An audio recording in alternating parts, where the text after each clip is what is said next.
9 years ago, my father counted down 60 minutes for me to vanish from his world. Today, he stands outside my gate clutching a thick envelope, trembling too hard to even ring the bell.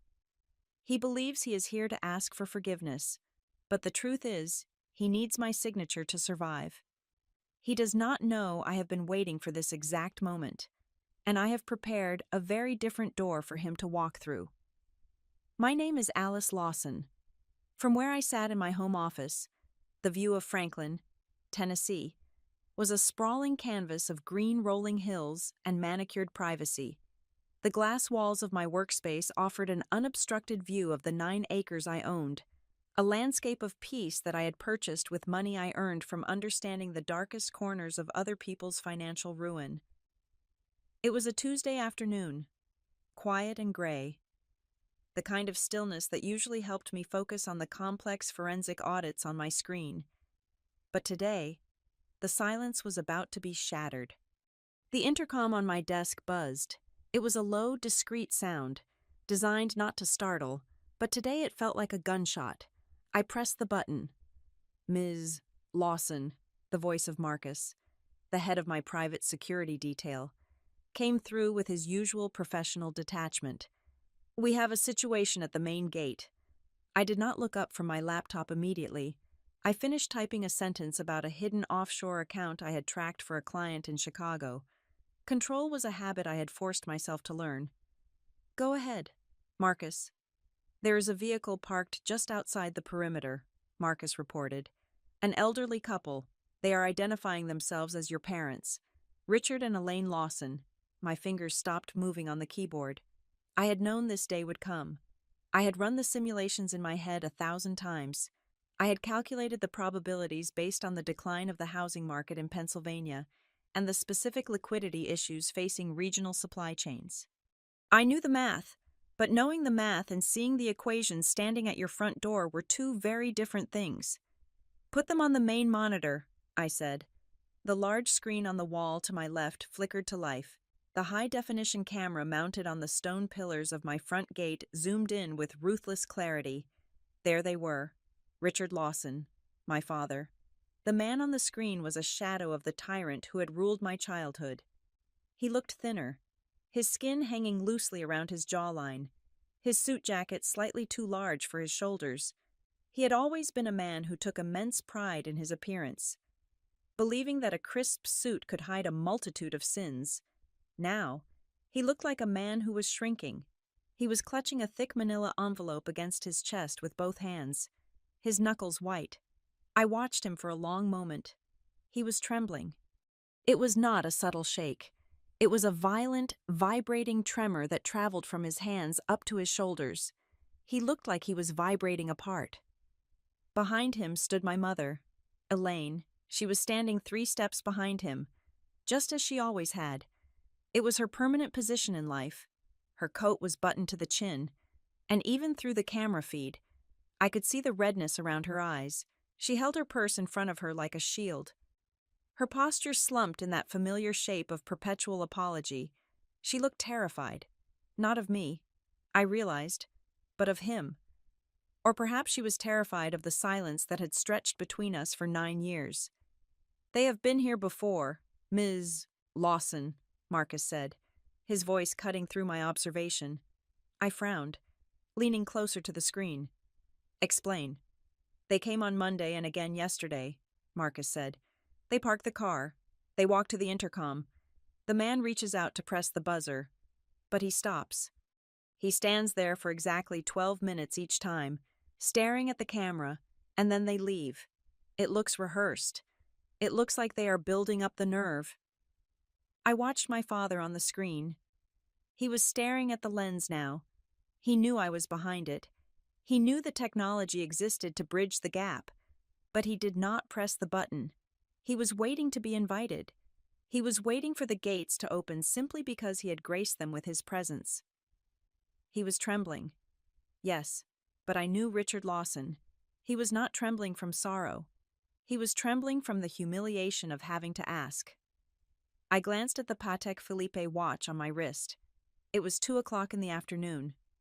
"Do not open the gate," I said. Understood, Marcus replied. Do you want me to disperse them? No, I said. Let them wait. My father had given me 60 minutes to pack my life into garbage bags and leave his house 9 years ago. 60 minutes to erase 18 years of existence. I looked at the time again. Let them wait for 53 minutes, I said. There was a pause on the line. Marcus was a professional. He did not ask questions about the strange specificity of my orders. 53 minutes. Copy that. 53 minutes. It was a number only I understood.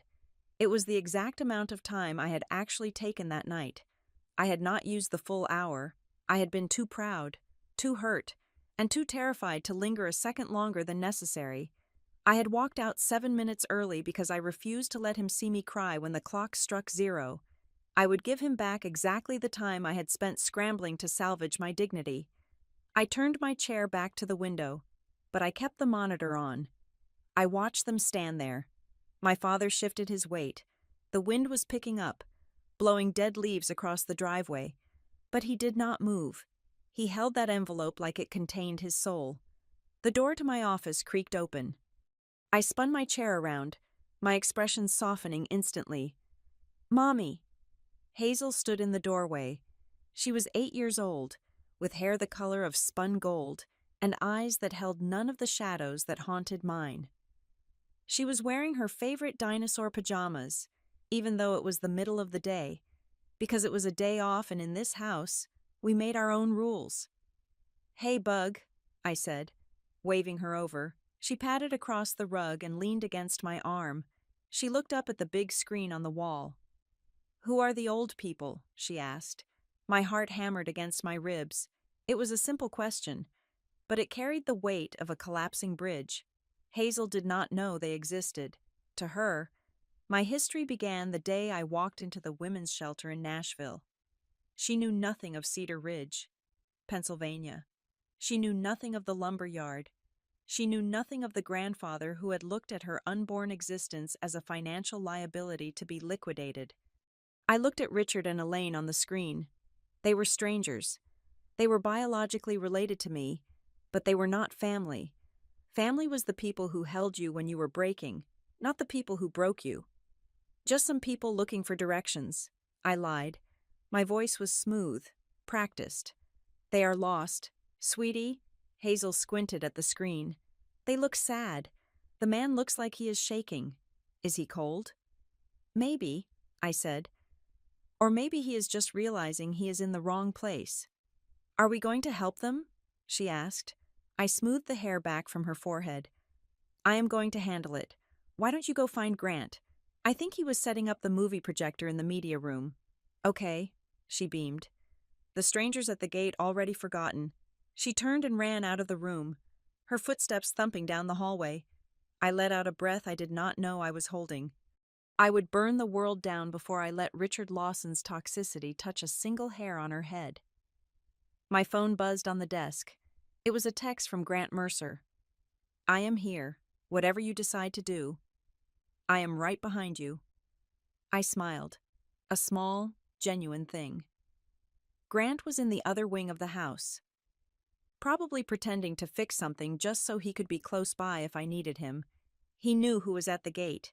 He knew the whole story. I had told him everything on our third date because I refused to build another relationship on secrets. He had not judged me. He had not offered empty platitudes about forgiveness. He had simply held my hand and told me that blood was biology, but loyalty was a choice. I looked back at the screen. 30 minutes had passed. My father's legs were shaking now. He leaned against the stone pillar of the gate for support. My mother reached out to touch his arm, and he flinched away from her. Classic Richard. Even in his moment of desperation, he could not accept comfort. He viewed it as weakness. I turned to my laptop. I minimized my work files and opened a secure, encrypted folder that sat alone on my desktop. The folder was named A Lawson, The Real Accounting. I had been building this file for 4 years. It was my masterpiece. It was not a vengeful diary or a collection of angry letters. It was a forensic dissection of the Lawson family empire. It contained property deeds, tax filings, loan agreements, and shell company registrations. It contained the truth that Richard thought he had buried under layers of corporate bureaucracy. I opened the most recent subfolder. I scanned the balance sheets I had reconstructed from public records and industry whispers. I looked at the debt-to-equity ratios. Lawson Lumber Supply was bleeding out. The numbers painted a picture of a man drowning. He had over-leveraged himself 3 years ago to expand into a market that was already saturated. He had taken out high-interest loans to cover the operating costs of the original stores. He was robbing Peter to pay Paul, and now both Peter and Paul were standing at his door with baseball bats. I looked at the envelope in his hands on the screen again. It was thick, too thick for a simple letter, too thick for a greeting card. That was a legal document. A realization crystallized in my mind, cold and sharp. He was not here to apologize. He was not here because he had suddenly developed a conscience, or because he missed the daughter he had thrown away like garbage. He was here because he needed something. He needed an asset. He needed collateral, or more likely, he needed a scapegoat. "He does not miss me," I whispered to the empty room. "He needs me." The thought did not hurt. It clarified things. If he had come for love, I might have been confused. I might have hesitated. But a transaction, a business deal. That was a language I spoke fluently now. That was a game I could win. I checked the time. 52 minutes. I watched the seconds tick by on my watch. I waited until the second hand swept past the 12. Completing the 53rd minute, I pressed the intercom button. "Marcus?" I said. "Yes, Miss Lawson. Keep the gate locked," I ordered. "Do not open it for their car. Do not let them drive in." "Understood," Marcus said. "Are you sending them away?" I stood up. I smoothed the front of my silk blouse. I checked my reflection in the darkened glass of the window. I did not look like the terrified 18-year-old girl who had stumbled out into the night with 2 trash bags of clothes. I looked like a woman who owned the ground she stood on. "No," I said. "I am going out there. Ms. Lawson, I advise against—" "Maintain protocol. Marcus," I cut him off. "Stay at your post. Watch the monitors. But do not intervene unless I give the signal. I want to look him in the eye." I grabbed my phone and walked out of the office. I walked past the photos of Hazel and Grant on the hallway walls. I walked past the life I had built from the ashes of the one Richard Lawson had burned down. I walked to the front door, unlocked the heavy oak panels, and stepped out onto the porch. The air was cool. The driveway was long, winding down the hill to the massive iron gates where they stood. I did not take a car. I wanted to walk. I wanted them to watch me walk towards them. I wanted them to see the distance between where they stood and where I stood. As I approached the gate, the image from the screen became reality. My father saw me first. He straightened up, pulling away from the pillar. He adjusted his tie with a trembling hand. He tried to summon that old look of authority, the one that used to make me freeze in my tracks, but it crumbled before it could form. He looked old. He looked tired. He looked desperate. My mother made a small sound, a gasp that was swallowed by the wind. Her hands flew to her mouth. I stopped 5 feet from the gate. The iron bars separated us. I did not reach for the keypad to open them. I just stood there, crossing my arms over my chest, and looked at the man who had counted down the minutes to my destruction. He opened his mouth to speak, but nothing came out. He swallowed hard. He looked at the envelope in his hands, then back at me. I waited. I had all the time in the world. He was the one running out of it. The sight of my father standing on the other side of the gate, shivering in the Tennessee wind, did not just bring back a memory. It transported me physically back to the place where I learned that love was a currency I could never afford. Cedar Ridge, Pennsylvania, was not a town. It was a scoreboard. In our community, your value was not determined by who you were when the doors were closed, but by how polished your siding looked from the street. And nobody understood the value of a polished exterior better than Richard Lawson. To the rest of the county, Lawson Lumber and Supply was a pillar of the local economy. It was the place you went for high-grade timber, for honest advice on drywall, and for a firm handshake from a man who sponsored the Little League teams. To me, it was a factory that manufactured silence. My childhood was defined by a specific kind of invisibility. I was not neglected in the way that draws the attention of school counselors or social workers. I was fed. I was clothed. I was sent to school with ironed skirts and packed lunches. But I was present in the Lawson household the way a load-bearing beam is present in a wall. I was necessary for the structure to stand, but I was never meant to be seen. If I was the beam, my sister Brianna was the chandelier. Brianna was 2 years younger than me, and she was the investment. She had the smile that Richard liked to show off at the Rotary Club dinners.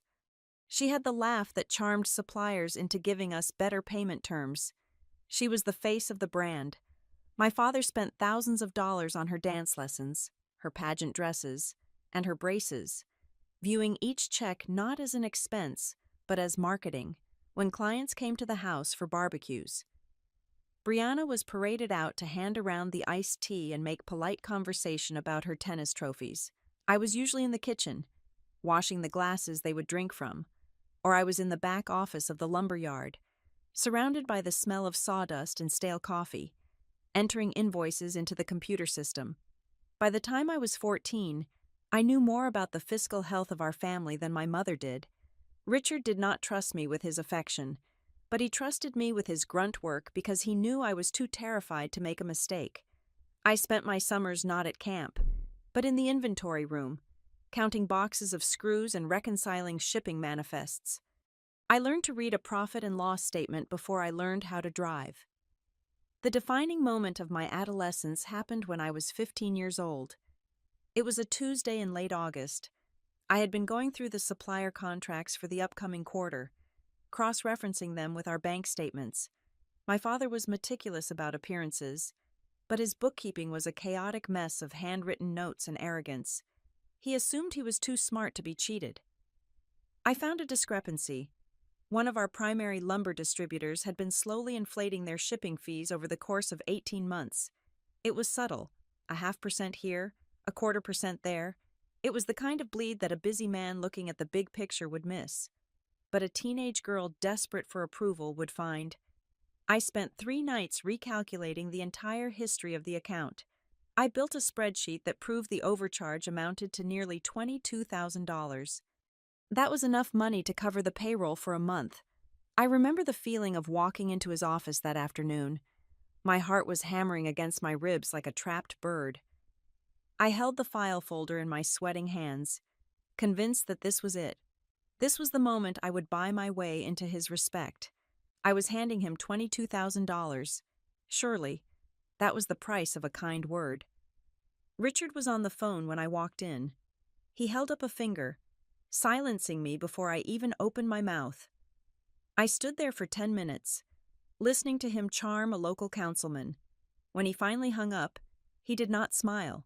He looked at me with the same expression he wore when he found a scratch on his car. "What is it, Alice?" he asked. "I am busy." I laid the spreadsheet on his desk. I explained the error. I showed him the math. I pointed out exactly how we could claim the credit back and how to renegotiate the contract for the next year. He read it in silence. His eyes scanned the columns of numbers. The silence stretched out, heavy and suffocating. I waited for him to look up and smile. I waited for him to say he was proud. Finally, he closed the folder. He did not look at me. He looked at the window. "Call them tomorrow and initiate the dispute," he said. "Make sure they know we caught it." I stood there, frozen. "Is that it?" I asked, my voice barely a whisper. "I found $20,000. Dad." He turned his head slowly, his eyes cold and flat. "You found a mistake, Alice. That is why you are here, to check the numbers. Do you want a parade for doing the job I feed you to do?" The air left my lungs. "It is your responsibility to ensure this family does not lose money," he continued. Turning back to his paperwork, "Do not expect applause for basic competence. Close the door on your way out." I walked out of that office, and something inside me fractured. I realized then that I could hand him $1 million, and it would not matter. I was not a daughter to him. I was a depreciating asset that he had found a use for. I was the help. My mother, Elaine, was a different kind of tragedy. She was not cruel. She was simply absent, even when she was standing right in front of you. She had learned early in her marriage that the only way to survive Richard Lawson was to become as small and as soft as possible. She floated through the house like a ghost, terrified of making a sound that might draw his attention. She knew. She saw the way he spoke to me. She saw the way Brianna got the new car while I drove the delivery van. She saw the way I worked 40 hours a week at the yard on top of my schoolwork while Brianna went to the mall. But she never spoke. Her love was a covert operation. It came in the form of $20 bills slid under my bedroom door at midnight. It came in the form of an extra dessert left on the counter when Richard was not looking. It was a cowardly love, a love that was afraid of its own shadow. I remember one dinner when I was 16. I had the flu, a fever of 102 degrees, but Richard had insisted I finish the inventory for the plumbing aisle before I came home. I was shivering at the table, my face pale and sweaty. "Richard," my mother said softly. Her voice was trembling. "Maybe Alice could stay home tomorrow. She looks terrible." The clinking of silverware stopped. My father slowly cut a piece of steak. He did not look at my mother. He stared straight ahead at the wall. "The inventory is not done," he said. "I know," my mother whispered, "but she is sick." Richard turned his head. He looked at her. He did not yell. He did not raise his voice. He just looked at her with a gaze so devoid of warmth, so full of contempt, that it felt like he had slapped her. "Do you want to go down there and count PVC pipes, Elaine?" he asked. "Because someone has to do it, and it certainly will not be Brianna. She has her recital, and it certainly will not be me. I have a business to run. So unless you are volunteering, I suggest you eat your dinner." My mother looked down at her plate. She shrank into herself, her shoulders curving inward. "I am sorry," she whispered. She was not apologizing to me. She was apologizing to him for the inconvenience of having an opinion. I finished the inventory the next day. I vomited in the staff bathroom 3 times. But I finished the count, and I learned the lesson that Richard intended silence was the law of the house, and I was the one who had to pay the rent for our existence. By the time I reached my senior year of high school, I had stopped looking for approval. I started looking for an exit. I treated my escape plan like a prison break. I knew that if Richard found out I intended to leave, he would find a way to stop it. He needed his bookkeeper. He needed his free labor. He would not let me go easily. I rented a post office box in the next town over, paying for it with the cash I had saved from the envelopes my mother slid under my door. I routed all my college applications there. I applied to schools that were far away: California, Washington, Texas, anywhere that would put at least 1,000 miles of highway between me and Cedar Ridge. I did not apply for financial aid that required his tax returns. I knew he would never sign them. I applied for academic scholarships, merit grants, anything that was based solely on my grades and my test scores. I had spent my life studying and working. My transcript was bulletproof. For months, I lived a double life. By day, I was the dutiful daughter, nodding as Richard lectured me on the importance of inventory turnover rates. By night, I was plotting a new life on the maps I hid under my mattress. I remember the day the acceptance letter from a university in Oregon arrived at my secret box. It offered a full tuition scholarship. It was a golden ticket. It was freedom printed on heavy bond paper. I sat in my car in the post office parking lot, clutching the letter, and I cried. I cried not because I was happy, but because I was relieved. I was going to survive. I was going to get out. I went home that evening with the letter hidden inside the lining of my jacket. I felt lighter than I had in years. I walked through the lumber yard to drop off the keys to the office, humming a song under my breath. I was 18 years old. I had a secret, and I had a future. I walked into the front showroom of Lawson Lumber. The bell above the door chimed, announcing my arrival. Alice? My father's voice boomed from the counter. Come here. My stomach tightened. I touched the spot on my jacket where the letter was hidden, reassuring myself it was still there. I walked over to the counter. Richard was standing there, leaning against the polished wood, but he was not alone. Standing next to him was a young man. He was about 20 years old. He was tall, with dark hair that fell perfectly across his forehead, and a smile that seemed to light up the dusty showroom. He was wearing a tailored coat that cost more than my car. He looked like he had just stepped out of a magazine ad for a life I had never been invited to live.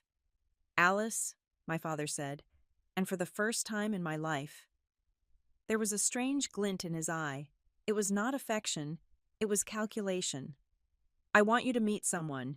This is Mason Hale. His father owns the regional distribution center we are trying to contract with. Mason turned to me. He did not look through me the way my father did. He did not look past me the way the customers did. He looked right at me. His eyes were warm, blue, and attentive. Hello, Alice, he said. He said my name like it mattered. I froze. My hand dropped from my jacket. In that split second, the air in the room changed. I did not know it then, but the trap had just snapped shut. I thought I was looking at a handsome stranger. I did not realize I was looking at the mechanism of my own destruction. Mason is going to be spending some time around here, my father said, a predatory smile touching his lips. I told him you could show him the ropes. You are good at the details, right? Right, I whispered. Mason smiled at me, and for the first time in 18 years, I felt seen. I did not know that being seen was far more dangerous than being invisible. Mason Hale was a masterclass in aggressive charm disguised as gentle curiosity. He did not court me with flowers or grand gestures. He courted me with questions. For the first 2 weeks, he spent shadowing my father at the lumber yard. He barely looked at the inventory. He looked at me. He leaned against the filing cabinets in the back office while I processed invoices. His arms crossed, his blue eyes tracking my fingers as they flew across the number pad. He asked me what I was reading. He asked me why I chose to organize the shipping manifests by date rather than by vendor. He asked me what I wanted to be when I finally got out of Cedar Ridge. Nobody had ever asked me that. To my father. I was a fixed point, a piece of office equipment that would never move. To my mother. I was a shared secret of unhappiness. But to Mason, I was a mystery waiting to be solved. He made me feel like a protagonist in my own life for the first time. He had a way of saying my name that felt like a secret handshake. When Richard barked Alice from across the warehouse, it sounded like a command to a dog. When Mason said it, he lowered his voice just a fraction, softening the vowels. He made my name sound like something precious that he was afraid to break. Our first real conversation happened in the loading bay. It was raining, a cold Pennsylvania drizzle that turned the sawdust into gray slush. My father had gone to a lunch meeting with the zoning board, leaving me to supervise a delivery of treated pine. Mason found me standing by the open bay doors, shivering in my thin jacket. "You are cold," he said. It was not a question. Before I could answer, he took off his cashmere coat and draped it over my shoulders. It was warm and smelled of cedar and expensive cologne. It was heavy, a physical weight of luxury that I was not used to carrying. "My father would not like that," I said, pulling the coat tighter around myself despite the fear. "He says the staff should not get comfortable." Mason stepped closer. He was close enough that I could see the gold flecks in his eyes. "I do not care what your father thinks," he said softly. "I am not interested in the lumber. Alice, I am interested in the girl who runs the place." My heart did not just skip a beat. It performed a treasonous leap of faith. We started meeting 2 days later. It was never in public. Mason was very clear about the rules, and because I had spent 18 years following rules that made no sense, I accepted his without question. "My father is Conrad Hale," he explained to me as we sat in his car, parked deep in the woods behind the old quarry. "He is old-fashioned. If he knows I'm distracted by a relationship right now, He will pull me out of the business rotation. He wants me focused on the merger. He reached across the center console and took my hand. His thumb traced the calluses on my palm, earned from years of moving boxes. "We have to keep this just between us for a while," he said. "Can you do that for me, Alice? Just until I secure my position." I nodded. To me, being hidden was not an insult. It was my natural state. In fact, it felt safer. If nobody knew, nobody could ruin it. If Richard did not know, he could not mock it. If my mother did not know, she could not worry it away. I fell in love with him in the dark. I fell in love with the way he listened to me talk about my acceptance letter to the university in Oregon. I told him about my plan to escape, about the scholarship, about the years of skimming joy from the margins of my life. He did not laugh. He squeezed my hand. "You are going to do great things, Alice," he told me. "You are smarter than all of them combined." I began to rewrite my future in my head, in my original plan. I went to Oregon alone, in the new version. Mason came to visit. Maybe he transferred. Maybe we built a life where I was not the invisible bookkeeper and he was not the heir to an empire he did not want. I started to believe that I had finally found the one person who saw the real value in me. But the problem with living in the dark is that you lose your ability to judge distance. You cannot tell how far away the cliff edge really is. The first crack in the illusion appeared a month later. There was a charity gala at the Cedar Ridge Country Club. It was the biggest event of the season. A fundraiser for the local hospital. My father, naturally, bought a table. He forced Brianna to go with him, dressed in a gown that cost more than my entire wardrobe. I was told to stay home and finish the quarterly tax filings. But at the last minute, Richard called me. He had forgotten a file folder with the donation pledge forms. He needed me to drive it over immediately. I arrived at the club in my work clothes, khaki pants, and a polo shirt with the Lawson Lumber logo embroidered on the chest. The valet looked at my rusted sedan with disdain, but I ignored him. I just needed to drop off the folder. I walked into the ballroom, feeling the familiar wave of invisibility wash over me. The room was a sea of black tuxedos and glittering dresses. I spotted my father near the bar, holding court, and then I saw Mason. He was standing near the orchestra pit. He looked devastatingly handsome in a tuxedo that fit him like a second skin. He was laughing, his head thrown back, a glass of champagne in one hand. He was not alone. Standing next to him, with her hand resting possessively on his forearm, was Sienna Crowley. I knew who she was. Everyone knew Sienna. Her family owned the largest construction firm in 3 counties. She was beautiful in a way that felt aggressive, perfect hair, perfect skin, a red dress that was cut to draw blood.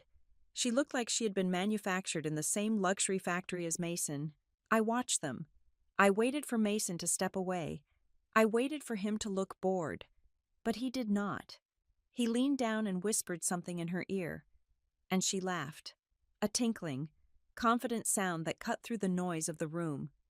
He looked at her with the same intensity he used when he looked at me in the dark of his car. For a moment, the room spun. It was as if I was watching a play where the actors had switched roles, and I was the only one who had not received the new script. I dropped the folder at the reception desk and ran. The next day at the store, I was a wreck. I was stocking shelves in aisle 4. My hands shaking so badly, I dropped a box of nails. "You saw them, didn't you?" I spun around. Marla was standing at the end of the aisle. Marla had worked at Lawson Lumber for 20 years. She was a woman made of leather and cigarette smoke, with eyes that had seen every petty cruelty my father had ever committed. She was the only person in the store who ever spoke to me like I was an adult. "I do not know what you mean," I stammered, kneeling down to pick up the nails. Marla walked over. She did not help me pick up the nails. She just stood over me, her arms crossed. "The Hale boy," she said. Her voice was like gravel. "I saw you looking at him when he was here last week. I saw the way you look at the door every time the bell rings." I kept my head down, my face burning. "He is different," I whispered. "He listens to me. Marla let out a short, sharp laugh. It was a sound devoid of humor. "Honey," she said, crouching down so she was eye level with me, "the Hales do not fall in love. They do not have hearts. They have portfolios. They sign contracts.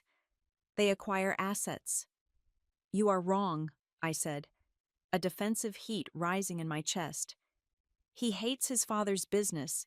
He told me—" Marla looked at me with a pity that was worse than my father's indifference. "He told you what you needed to hear to open the gate for him," she said. "Men like that are hunters. They know that a starving dog will eat anything you throw at it. Do not mistake bait for a meal." "Alice," I stood up, clutching the box of nails to my chest. "I have work to do." "Marla." I walked away from her. I told myself she was bitter.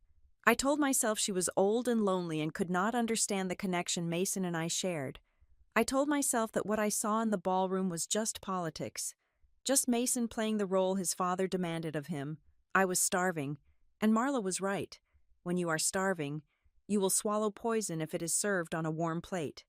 3 weeks later, the reality of my situation became physical. I was late.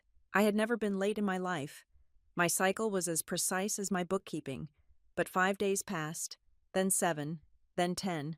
I bought the test from a pharmacy 3 towns over, wearing a hood and sunglasses. I took it in the bathroom of the gas station because I was too terrified to bring the evidence into my father's house. 2 pink lines. I sat on the dirty tile floor of that gas station bathroom and stared at the plastic stick. Terror and joy fought a war in my stomach. I was pregnant. I was 18. I had a scholarship to Oregon, and I was pregnant by the son of the wealthiest man in the county. It was a disaster. And yet, a small, foolish part of me thought, this is it. This is the reason we stop hiding. This is the beginning of our real life. I called Mason. I told him I needed to see him. It was urgent. He met me that night at our usual spot by the quarry. It was darker than usual, the moon obscured by heavy clouds. I got into his car, the leather cold against my legs. I did not waste time. I could not. The secret was too big to hold. "I am pregnant," I said. The silence that followed was thick enough to choke on. Mason stared out the windshield. He did not look at me. His hands were gripping the steering wheel, his knuckles white. Then he turned, and he smiled. It was the perfect smile. It was the smile of the boy who had put his coat around my shoulders. He reached out and pulled me into a hug. I buried my face in his neck, sobbing with relief. "It is okay," he whispered, stroking my hair. "It is going to be okay. Alice, I will handle it. We will be fine. Just give me a little time to figure out the logistics with my dad. But do not worry. I have got you." He said all the right things. They were sentences that could have been lifted straight from a romance novel. "I will take care of you. We are in this together." I went home that night and slept for the first time in weeks. I believed him. I believed him because I had no other choice. 2 weeks passed. Mason went silent. He did not answer my texts. He did not come to the store. When I called, it went straight to voicemail. Panic began to set in, a cold rot in my gut. Finally, he agreed to meet me, but not at the quarry. He told me to meet him in the back parking lot of a diner on the edge of town, a public place, but a transitory one. I arrived first. When his car pulled in, he did not park next to me. He parked 2 spots away. I got out and walked over to his window. He rolled it down halfway. He did not unlock the door. "Mason," I asked, "what is going on? I have been so worried."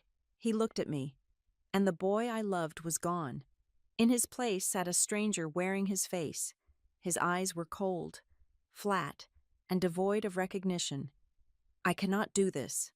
"Alice," he said. His voice was brisk, businesslike. "Do what?" I asked, my hand instinctively going to my stomach. "The baby. You said you would handle it. You said—" "I am engaged." He interrupted. The words hit me like a physical blow. I took a step back. "What?" "I am engaged to Sienna Crowley," he said. "The announcement is going to the papers on Monday. It has been in the works for 6 months. It is a merger. Alice, our families are combining assets. 6 months, I whispered. But we have been together for 3. He looked impatient. He checked his watch. We were having fun. Alice, he said. It was not this. He gestured vaguely at me, as if I were a smudge on his schedule. I am pregnant with your child, I said, my voice rising. This is not fun. This is a life, he sighed. He reached into his pocket and pulled out an envelope. He held it out the window. There is $5,000 in there, he said. That is more than enough to go to a clinic in the city and take care of the problem. You are smart. You have that scholarship. Do not throw your life away over a mistake. I stared at the envelope. I did not take it. A mistake, I choked out. You told me you loved me. He laughed. It was a dry, hollow sound. I never said that, he said. You heard what you wanted to hear. He started to roll up the window. Mason, I screamed, grabbing the glass. You cannot just leave. What am I supposed to do? He stopped the window. He leaned closer, and his face twisted into something ugly. Here is what you are going to do, he hissed. You are going to take care of it. And you are going to keep your mouth shut. My father cannot know about this. It would complicate the merger. He paused, and his eyes narrowed. And your father, he added, his voice dropping to a whisper that chilled my blood. He definitely should not know. You know how Richard is. If he finds out you ruined his relationship with the Hales, well, I do not think you want to find out what he would do. He was using my abuser as a threat. He knew exactly what my life was like, and he was weaponizing it against me. Take the money, Alice, he said, and disappear. He tossed the envelope onto the wet pavement at my feet. The window rolled up, the engine revved, and Mason Hale, the boy I thought was my savior, drove away, leaving me standing in the dark with $5,000 in the mud and a heart that had just turned into stone. The dining room in our house was not designed for eating. It was designed for silence. The table was a long slab of polished mahogany that seemed to stretch for miles, separating my father at the head from my mother and me on the sides. Brianna was out with friends, celebrating her new role as the vice president of the student council, a position my father had essentially purchased for her through donations to the school board. It was 7 o'clock on a Tuesday. The only sounds were the scraping of silver forks against porcelain plates and the rhythmic ticking of the grandfather clock in the hall. I looked at the pot roast on my plate. It looked gray and tasteless. My stomach churned, a physical reminder of the secret that was currently rewriting my cellular structure. I knew I could not keep it inside anymore. Mason had made it clear that I was on my own. Marla had warned me. My body was changing. The clock was ticking, and for once, I was not the one watching it. I placed my fork down. The clatter was loud in the quiet room. I have something to say, I said. My voice did not shake.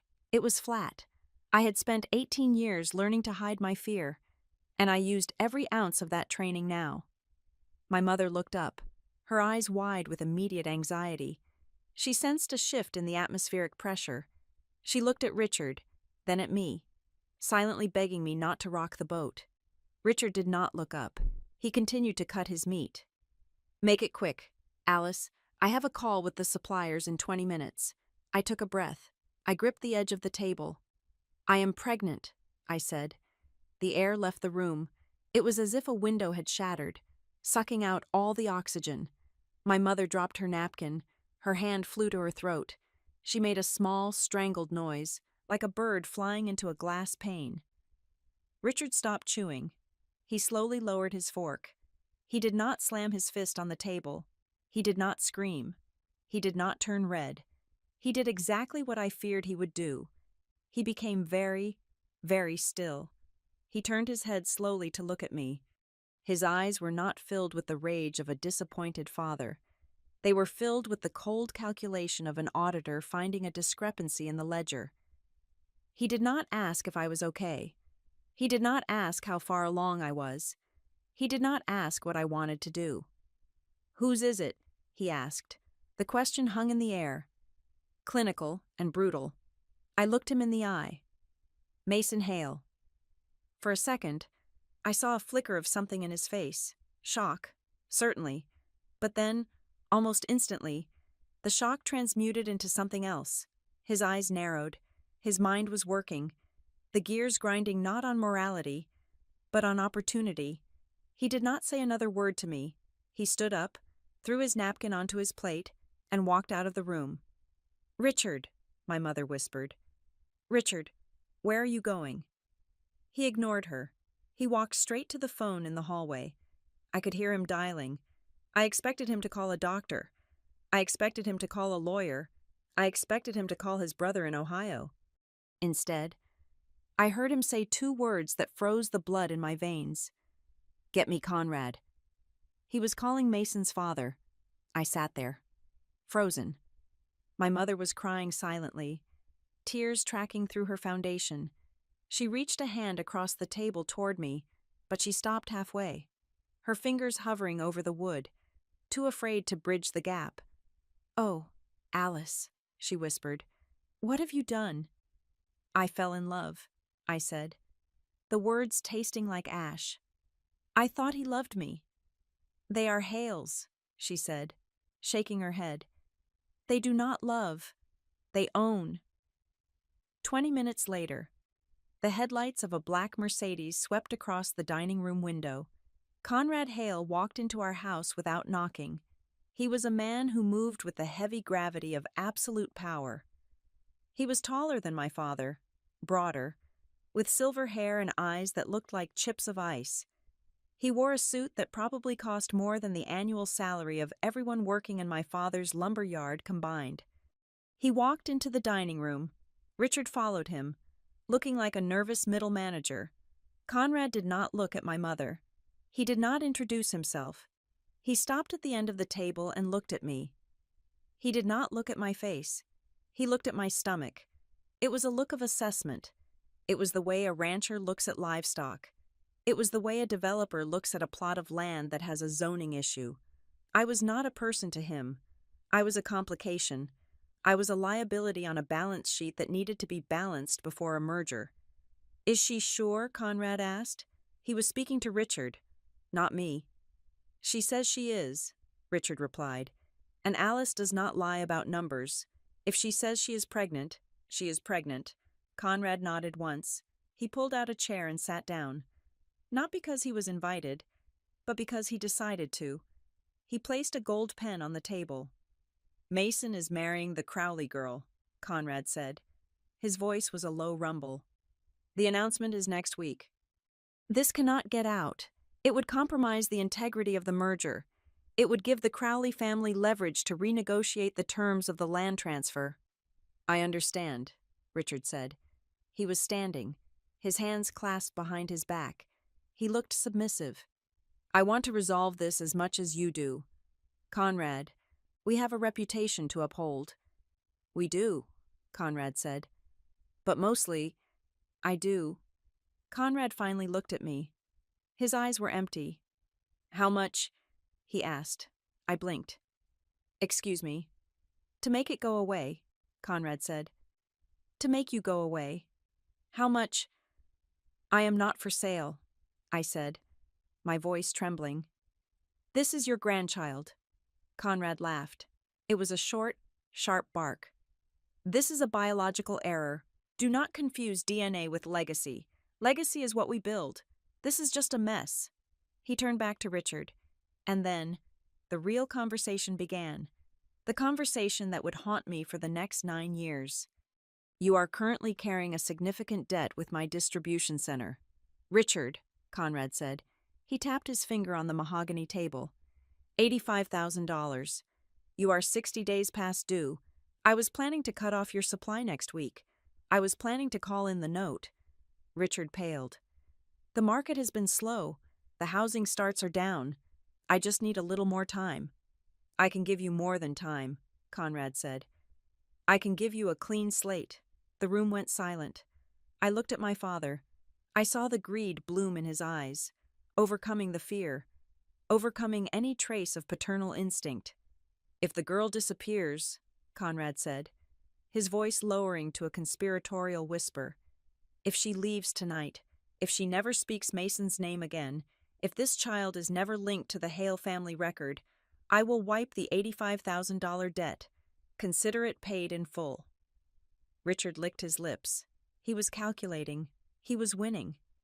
"And the distribution rights?" Richard asked. "The exclusive rights for the Tri-County area. You promised them to Miller, but if I am handling this, problem for you." I stared at him. I could not breathe.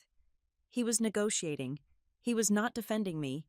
He was not angry that his daughter had been used and discarded. He was using me as a bargaining chip to get a better deal on lumber distribution. Conrad smiled. It was a shark's smile. "Fine, you get the exclusive rights. But she leaves now, tonight, and she signs a non-disclosure agreement before she steps off the property." "Done," Richard said. The word was like a guillotine blade dropping. Richard turned to me. The mask of the father was gone completely. He was just a businessman closing a deal. "You heard the man," Richard said. "You have become a problem, Alice, but at least now you are a profitable one." "Dad," I whispered, "you cannot do this." "I just did," he said. He looked at his watch. "You have 1 hour." "Where am I supposed to go?" I asked, tears finally spilling over. "I am 18. I have nowhere." "That is not my concern," Richard said. "You are smart. Figure it out. But you are not staying here. I am not having a pregnant teenager ruining the image of this family while I am trying to expand the business."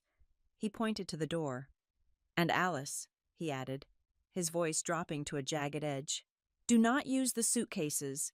The luggage set belongs to the house. It is family property. You can take what you can carry in trash bags." I looked at my mother. She was staring at her plate, her hands gripping the tablecloth so hard her knuckles were blue. She did not look up. She did not say a word. She let it happen. I stood up. My legs felt like lead. I walked out of the dining room, past Conrad Hale, who did not even glance at me as I left. He was already discussing shipping schedules with my father. I went to my room. I did not cry. I went into a state of shock. I pulled 2 black trash bags from the bottom of my closet. I began to pack. I packed my clothes. I packed my acceptance letter to the university in Oregon. Even though I knew that dream was dying tonight, I packed my journals. I packed the few books that were mine. I moved robotically, stuffing my life into black plastic. 1 hour. 53 minutes later, I was walking down the hallway. I had 2 heavy bags over my shoulders. I felt like a refugee in my own home. Brianna was standing in the doorway of her bedroom. She was leaning against the frame, watching me. She was wearing her pajamas, looking comfortable and safe. She did not look sad. She looked satisfied. "I always knew you would mess up eventually," she said softly. Her lips curved into a small, cruel smile. "You always tried so hard to be perfect, Alice, but you should have known your position from the start. You are the help, and the help gets fired when they steal from the company." "I did not steal anything," I said. "You stole Mason's time," she said, "and now you are paying for it. Have a nice life, Alice." She closed her door in my face. I walked down the stairs. The house was silent. Richard and Conrad were in the study, likely drinking scotch to celebrate their deal. I reached the front door. My hand was on the knob when I heard a rustle behind me. "Alice?" It was my mother. She was standing in the shadows of the hallway, wearing her bathrobe. She looked small and broken. She hurried over to me. She looked toward the study door, terrified that Richard might come out. "Take this," she whispered. She shoved a wad of cash into my hand. It felt warm. "It is all I have in the house," she said. "It is about $400. Please, Alice, just go, before he changes his mind and calls the police." I looked at the money. Then I looked at her. "You are letting him do this," I said. "You are my mother, and you are letting him sell me for lumber." "I have to live here," she whispered, tears streaming down her face. "I have to survive him. Alice, you can leave. You are free. I am not." "This is not freedom," I said. "This is exile. Please," she sobbed softly. "Just go." I took the money, not because I forgave her, but because I needed it. I was practical. I was Richard Lawson's daughter.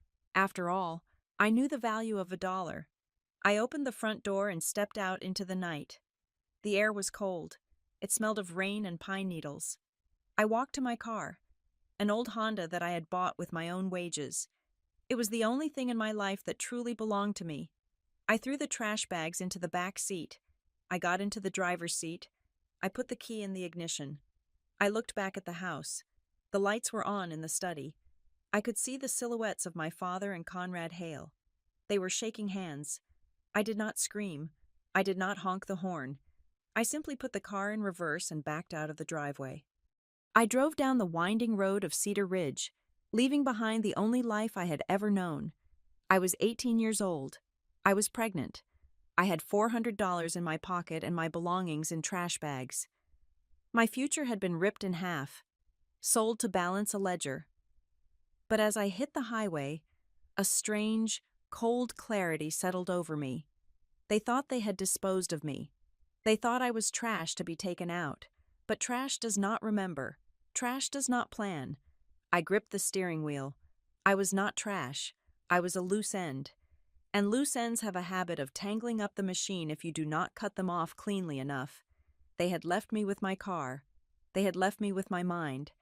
And they had left me with a lesson I would never forget. Everyone has a price. I just had to figure out how to become the one setting it. The first night of my new life was not spent in a hotel or a friend's guest room. It was spent in the driver's seat of my Honda Civic, parked in the far corner of a 24-hour supercenter parking lot just outside of Nashville, Tennessee. I had driven until the fuel gauge hovered dangerously close to the empty line. Nashville was not a destination I had chosen for any poetic reason. It was simply where the gas ran out. I locked the doors. I cracked the window an inch to keep the air from growing stale. I reclined the seat as far back as it would go, but the lever was jammed, so I was stuck at a 45-degree angle. I pulled my legs up to my chest, trying to protect the small, silent life growing inside me. The plastic trash bags filled with my clothes were piled on the passenger seat and the floorboard, rustling every time I moved. They looked like giant black beetles in the orange glow of the parking lot streetlights. I was not afraid that my father would come after me. I knew Richard Lawson better than anyone. He had made his deal. He had balanced his ledger. To him, I was a closed account. The fear that gripped me was far more primal. It was the terrifying vastness of the world when you have no tether to it. I was 18 years old. I had $400 in my pocket. I had no address. I had no references. I had no one. I was a ghost haunting a parking lot. I drifted into a fitful sleep, waking up every time a car door slammed or a shopping cart rattled over the asphalt.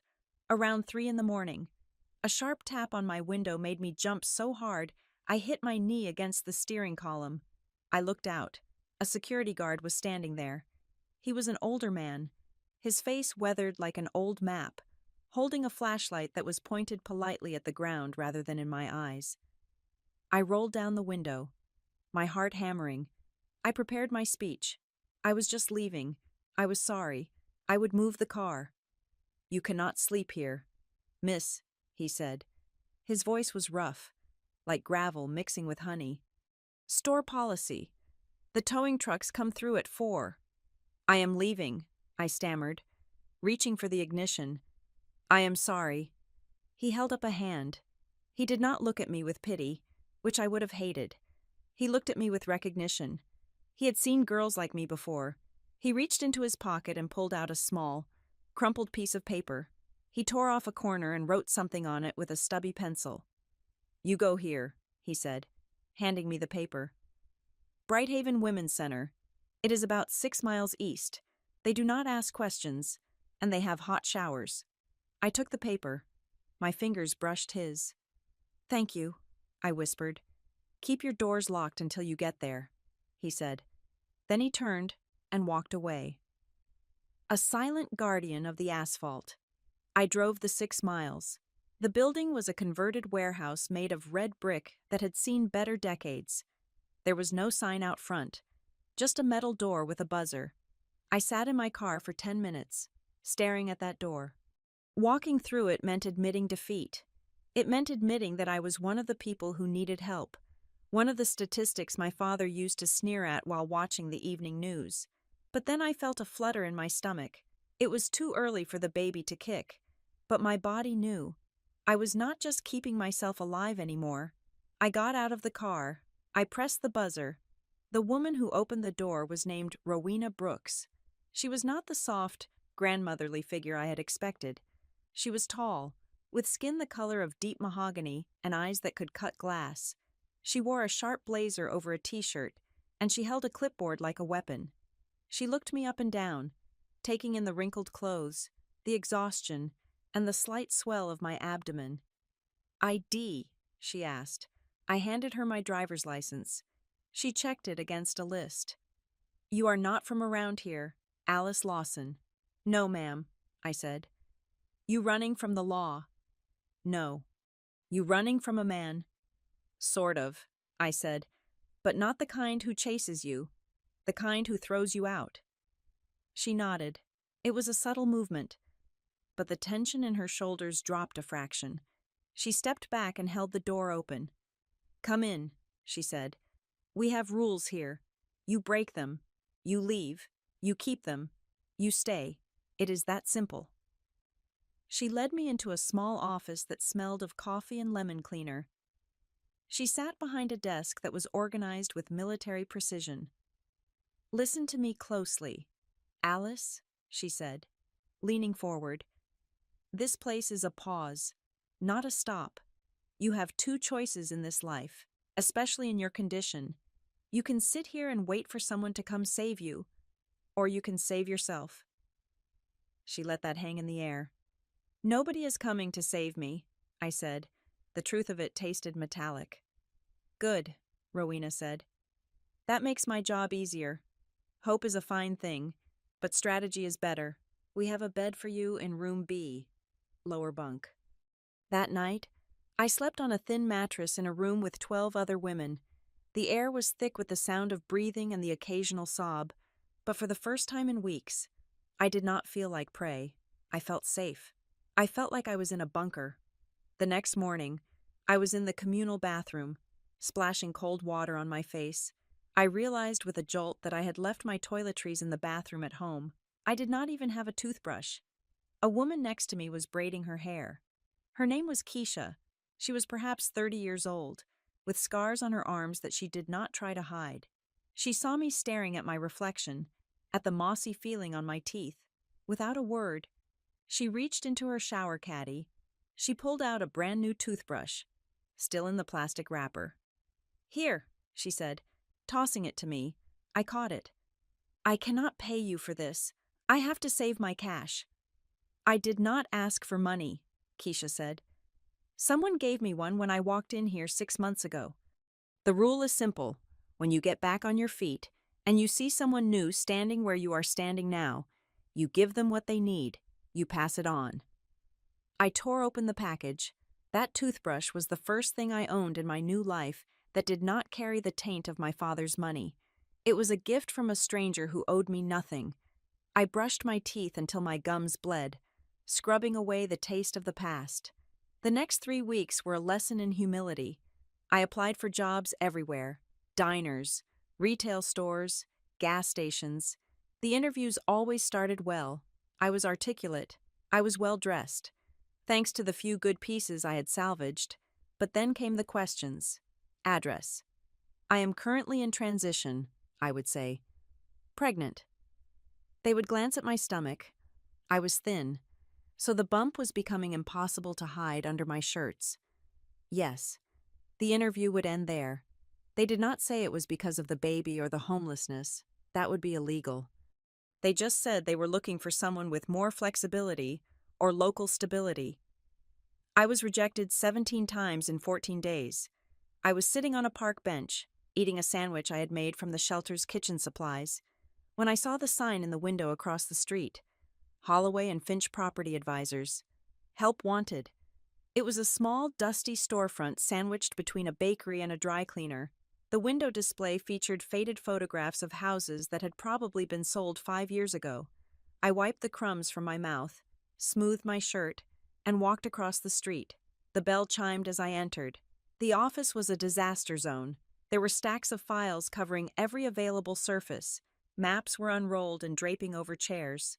A man was standing in the middle of the chaos, frantically searching through a pile of papers on his desk. He looked to be in his 50s, with disheveled gray hair and a tie that was crooked.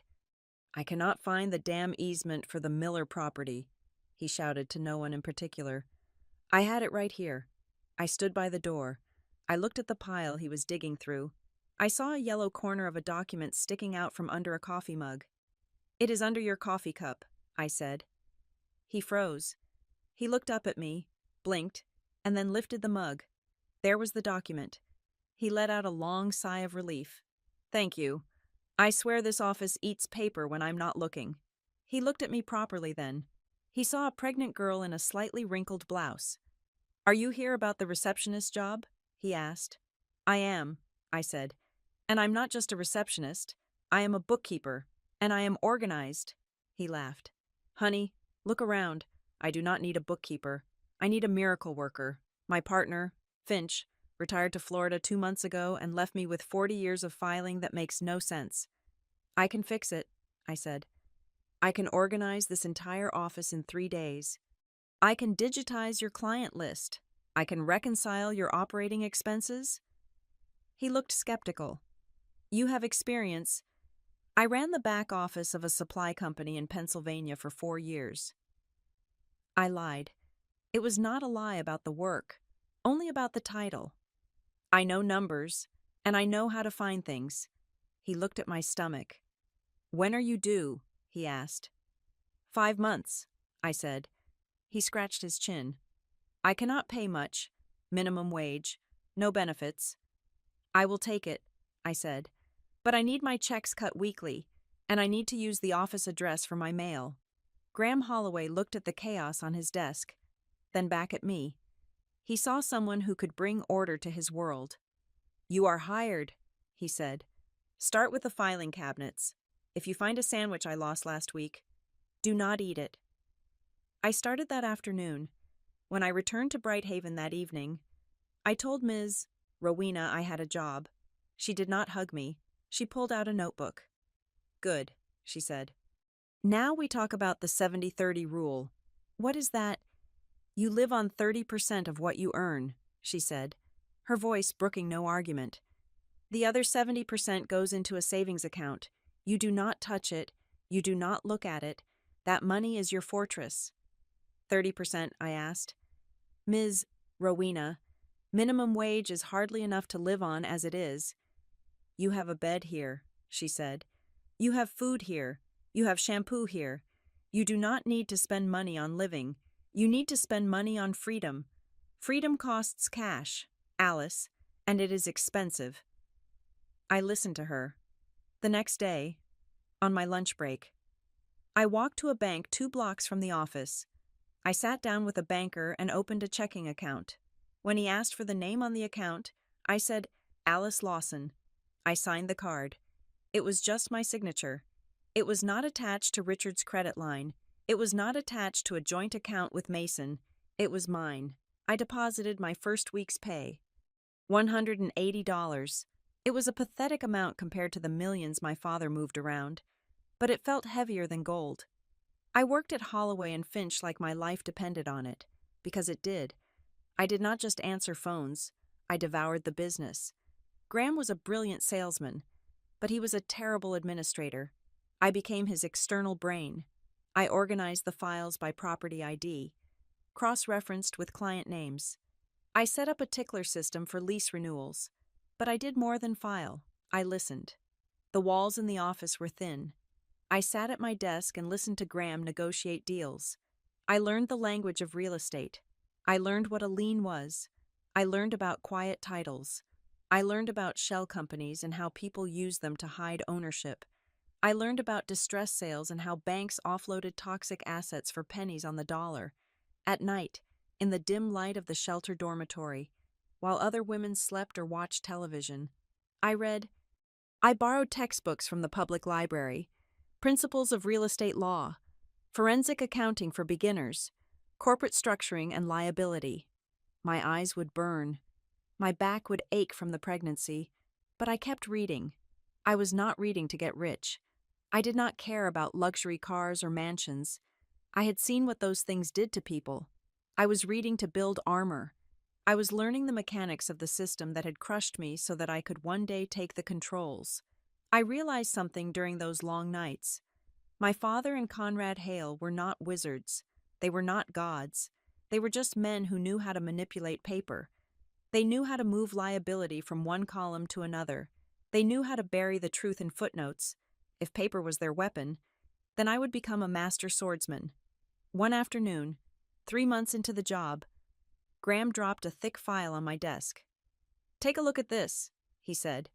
"Commercial property downtown. The owner wants to sell fast. Looks like a steal." I opened the file. I scanned the rent rolls.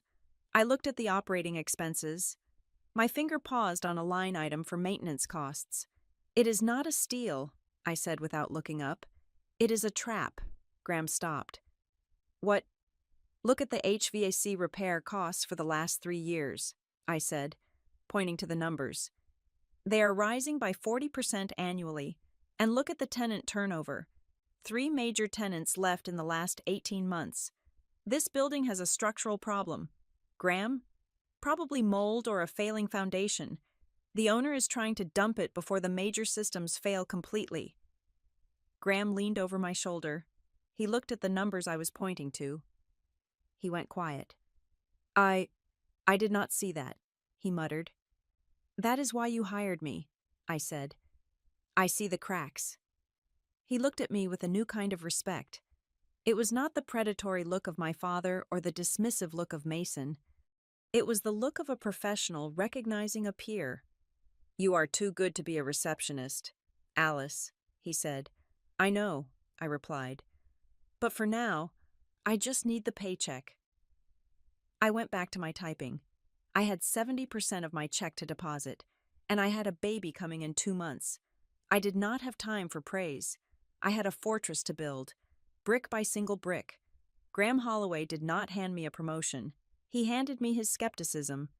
After the incident with the HVAC costs, the dynamic in the office shifted. I was no longer just the girl who answered the phone and made the coffee. I became the second set of eyes on every piece of paper that crossed his desk. Graham tested me relentlessly. He would drop a stack of lease agreements on my desk at 4 in the afternoon and ask for a summary of potential liabilities by 5. He would hand me a contractor's invoice and ask me to find the padding. I did not complain. I did not ask for overtime. I treated every file like a puzzle that needed to be solved. I found a clause in a commercial lease that would have held our client responsible for roof repairs that should have been the landlord's duty. I found a duplicate billing cycle in a utility audit that saved a property owner $3,000. I worked fast, and I worked clean. I did not gloat when I found an error. I simply circled it in red ink and placed the file back on Graham's desk. To me, these were not victories. They were exercises in survival. Then, life interrupted the work. Hazel arrived on a rainy Tuesday in November. There was no pacing father in the waiting room. There were no grandparents bearing gifts and balloons. There was only the sterile hum of the county hospital and the grip of Ms. Rowena's hand. Labor was a brutal, honest pain. It was not the manipulative, psychological pain I had endured in Cedar Ridge. It was a pain with a purpose. When the doctor placed Hazel on my chest, I felt a shift in the tectonic plates of my soul. She was small, slippery, and furious, screaming at the cold air of the world. I looked at her dark hair and her scrunched-up face, and I felt a terrifying surge of love. It was not the soft, passive love my mother had shown me. It was a fierce, defensive love. I looked at her and made a silent promise. "You will never be a line item. You will never be a bargaining chip. You are the only thing in this world that is truly mine." Ms. Rowena stayed for 2 hours. Keisha, from the shelter. took a bus across town to bring me a pair of warm socks and a bag of hard candies. These women, who had nothing, gave me everything. They taught me that family is not defined by blood, but by who shows up when you are bleeding. I was back at work 6 weeks later. I could not afford to stay away longer. I found a daycare that accepted state vouchers, and I dropped Hazel off every morning with a heavy heart, but I drove to the office with a sharpened mind. I was not just working for myself anymore, I was working for her. Graham moved my desk. He took me out of the reception area and put me in the back. In a small cubicle next to his office, he changed my title to junior analyst. It came with $1 an hour raise. It was not much, but it was progress. The real test came 3 months after I returned. We were representing a developer from Atlanta who was looking to buy a strip mall in Franklin. It looked like a perfect deal. The location was prime, right off the highway. The anchor tenant was a national grocery chain with a 20-year lease. The numbers on the pro forma statement were beautiful. The cap rate was sitting at a healthy 8%. Graham was excited. The commission on this deal would keep the lights on for 6 months. He was ready to advise the client to close. I took the files home over the weekend. I put Hazel to sleep in her crib, and I spread the documents out on my small kitchen table. I brewed a pot of cheap coffee and started digging. I looked at the rent rolls. Then I looked at the bank deposits. They matched, but something felt wrong. I started looking at the operating expenses again. I pulled the maintenance records. I pulled the utility bills, and then I saw it. The vacancy rate was listed at 5%, but the water usage for the complex had dropped by 40% in the last 6 months. You do not lose 40% of your water usage if your building is full. I dug deeper. I found that 3 of the tenants listed on the rent roll were actually shell companies registered to the same P.O. box in Memphis. The owner of the strip mall was paying rent to himself to artificially inflate the occupancy rate. He was pumping money in one side to make the building look profitable so he could sell it at a premium. Monday morning, I walked into Graham's office. He was on the phone with the client, telling him the papers were ready. "Hang up," I said. Graham looked at me, startled. I had never interrupted him before. "I am just finalizing the—" "Hang up, Graham," I said, my voice steady. "Now." He looked at my face. He saw the file in my hand. He told the client he would call him back. I laid the evidence on his desk. I showed him the water bills. I showed him the shell companies. I showed him that the actual net operating income was half of what was advertised. If our client had bought that building, he would have been underwater in 6 months. Graham sat in silence for a long time. He looked at the papers. Then he looked at me. "You just saved us a lawsuit," he said quietly. "And you saved that client $3 million. It was a pump and dump," I said. "Classic inflation." Graham leaned back in his chair. "Where did you learn to spot that, Alice? That is not something you learn in a textbook. I learned it from watching Liars," I said. "Numbers can be manipulated, but habits cannot. The water bill does not lie." From that day on, Graham stopped treating me like an employee and started treating me like a protege. He began to teach me the things that were not in the files. "Watch the hands, Alice," he told me during a meeting with a nervous seller. "If they touch their face when they answer a question about the foundation, check the basement." He taught me to listen to the silence in a conversation. He taught me that when someone says, "to be honest with you," they are usually about to lie. He taught me that anger is often a mask for fear, and that excessive charm is almost always a cover for a lack of substance. I soaked it all in. I combined his lessons on human psychology with my own obsession with data. I started taking night classes at the community college. I did not go for a general business degree. I went for the specifics. I took courses in forensic accounting. I took courses in contract law.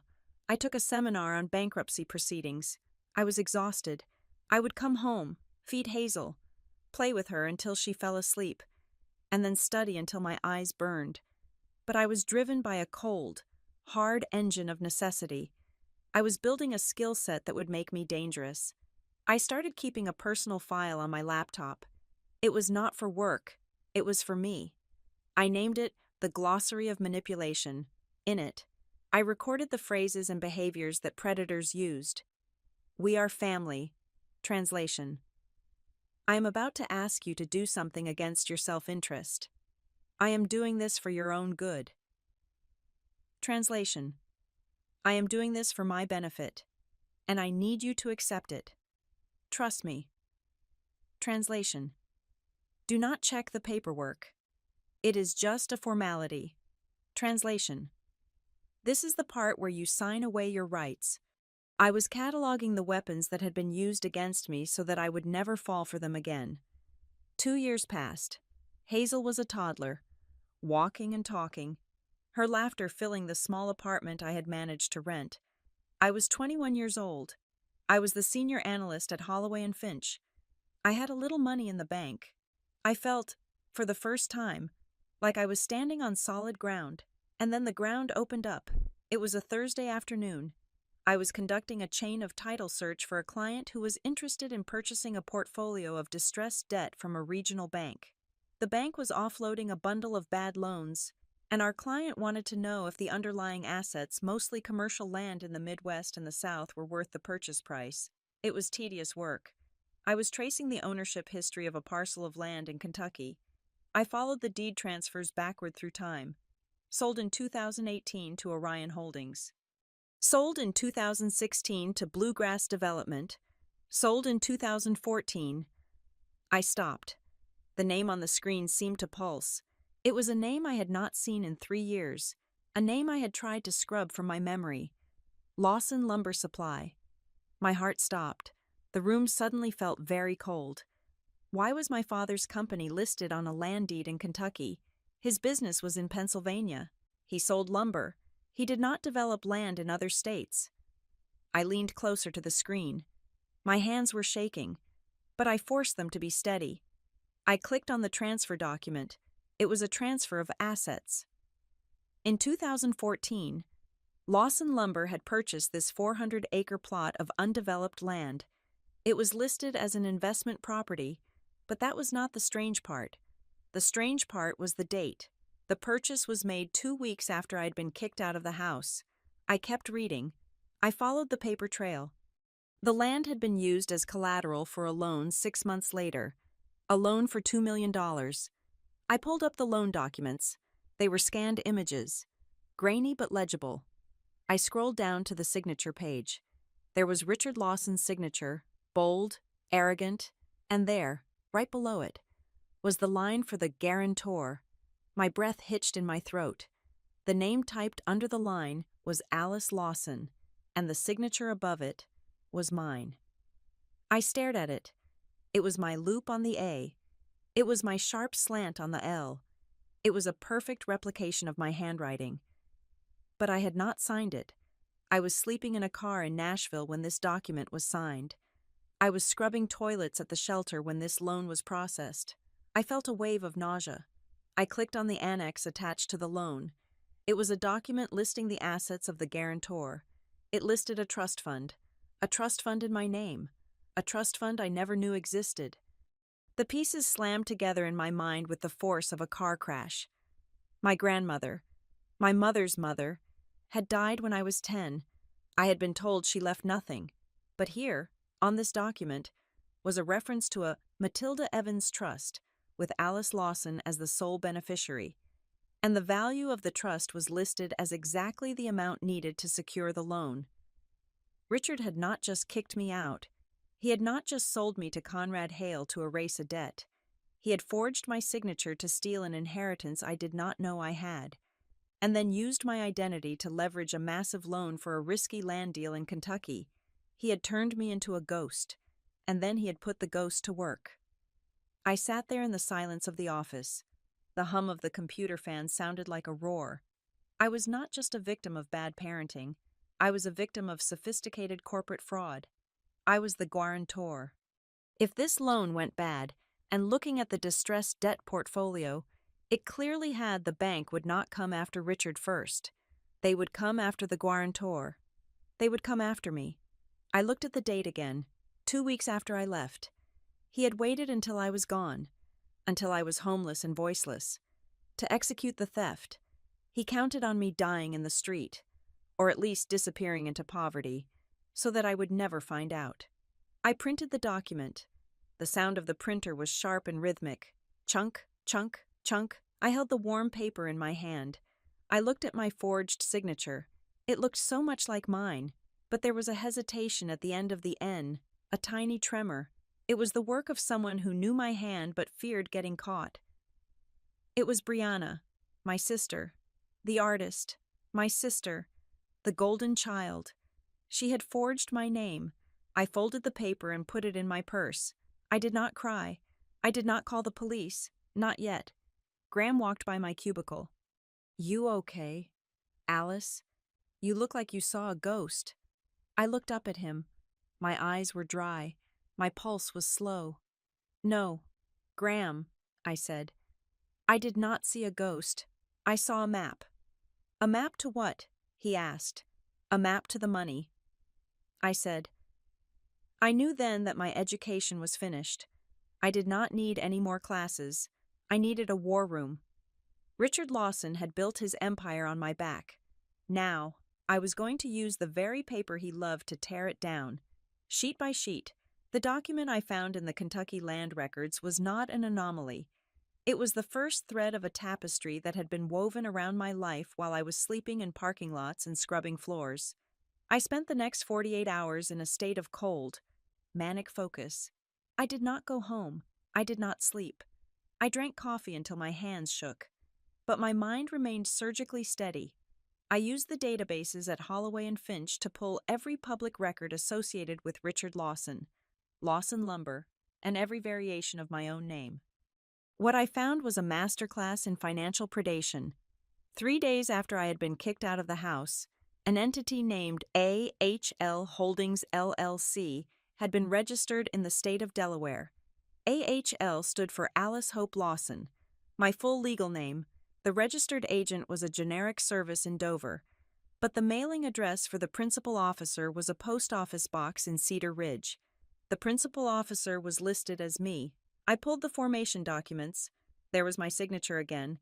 It was dated just 72 hours after I had driven away with my trash bags. While I was begging a security guard for a safe place to park, my father, or rather, the entity using my name, was busy building a financial bunker. I traced the activity of AHL Holdings. It was terrifyingly simple. My father had used this shell company to act as the guarantor for high-risk expansion loans. When he wanted to buy new equipment for the lumber yard, but did not want to risk his own credit rating, he had AHL Holdings co-sign the note. When he wanted to speculate on land that might be rezoned, AHL Holdings took the title, and Lawson Lumber took a secure consulting fee from the borrowed funds. If the deals went well, the profits were funneled back to Lawson Lumber as management fees. If the deals went bad, the debt stayed with AHL Holdings. I was not just a daughter he had discarded. I was a human shield. He had strapped the financial explosives to my chest and sent me out into the minefield so that he could walk safely behind me. I printed out the signature page from the Delaware filing and placed it under a magnifying glass. I stared at the loops of the letters. I looked at the pressure points of the ink. My father had a heavy hand. He wrote like he was carving the paper. But this signature was different. It was fluid. It was artistic. The tail of the Y in the address had a flourish that was unnecessary but elegant. I knew that flourish. I flashed back to a memory from the kitchen table in Cedar Ridge. I was 16, struggling with algebra. Brianna was 14. She was sitting across from me, not doing homework, but practicing signatures. She had a stack of permission slips for a field trip she had forgotten to get signed. "It is all about the rhythm, Alice," she had said, laughing as she perfectly replicated our mother's shaky script. "You have to feel the person's anxiety in the pen." I looked at the forged signature on the LLC document. It was perfect, technically, but it lacked the hesitation of a real person signing a legal document. It had the confidence of an artist signing a painting. Brianna. My stomach turned over. It was one thing to be exploited by a father who viewed people as assets. It was another thing entirely to be framed by a sister who had watched me pack my bags. She had not just stood by and let me leave. She had taken my identity the moment I was gone and used it to help him bury the bodies. She had used her talent for branding and design to manufacture a ghost. And then, the final piece of the puzzle clicked into place. I looked at the maturity dates on the loans AHL Holdings had guaranteed. There was a massive commercial balloon payment due in 3 weeks, $2.5 million. It was attached to the Kentucky land deal, which had gone sour years ago. The land was worthless swamp, but the debt was real. The bank was coming for the money. And since AHL Holdings had no assets because Richard had siphoned them all off the bank, would look to the guarantor. They would look to the person whose signature was on the bottom line. But banks are not stupid. In the post-financial crisis world, they required know-your-customer updates. They would need a current, notarized confirmation of debt from the guarantor before they could refinance or restructure the loan.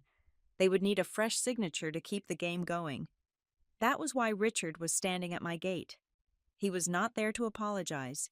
He was not there to meet his granddaughter. He was there because the bank was about to foreclose on his shield. He needed me to sign a ratification of debt, or a loan modification agreement. He needed me to put wet ink on a fresh page to validate 10 years of fraud. If I signed whatever was in that envelope, I would be accepting liability for millions of dollars of bad debt. I would be saving him from prison and sending myself to bankruptcy court or worse, to a cell for fraud. I sat back in my chair. The rage that filled me was so cold it burned. I picked up the phone and buzzed Graham. "I need to talk to you," I said. "Now." Graham took one look at my face when I walked into his office and hung up the phone. He listened while I laid it out. I showed him the LLCs. I showed him the loans. I showed him the maturity dates. When I finished, Graham stood up and walked to the window. He looked out at the street for a long time. "So," he said softly, "he is trying to get you to retroactively consent to being his fall guy." "Yes," I said. "He needs my signature to close the loop. Without it, the bank investigates. They find the forgery. He goes to jail. And if you sign—" "I own the debt," I said. "And since I actually have assets now, the bank will take everything. My house, my savings, my life." My hands curled into fists on my lap. "I want to kill him. Graham, I want to go down to that gate and scream until the police come. I want to tear him apart." Graham turned around. His face was hard. "No," he said. "No," I shot back. "He stole my name. He stole my life." "And if you scream, you are just an angry daughter," Graham said. "If you call the police, it becomes a he said, she said domestic dispute. He will have lawyers. He will say you agreed to it verbally. He will say you were a silent partner. It will drag on for years."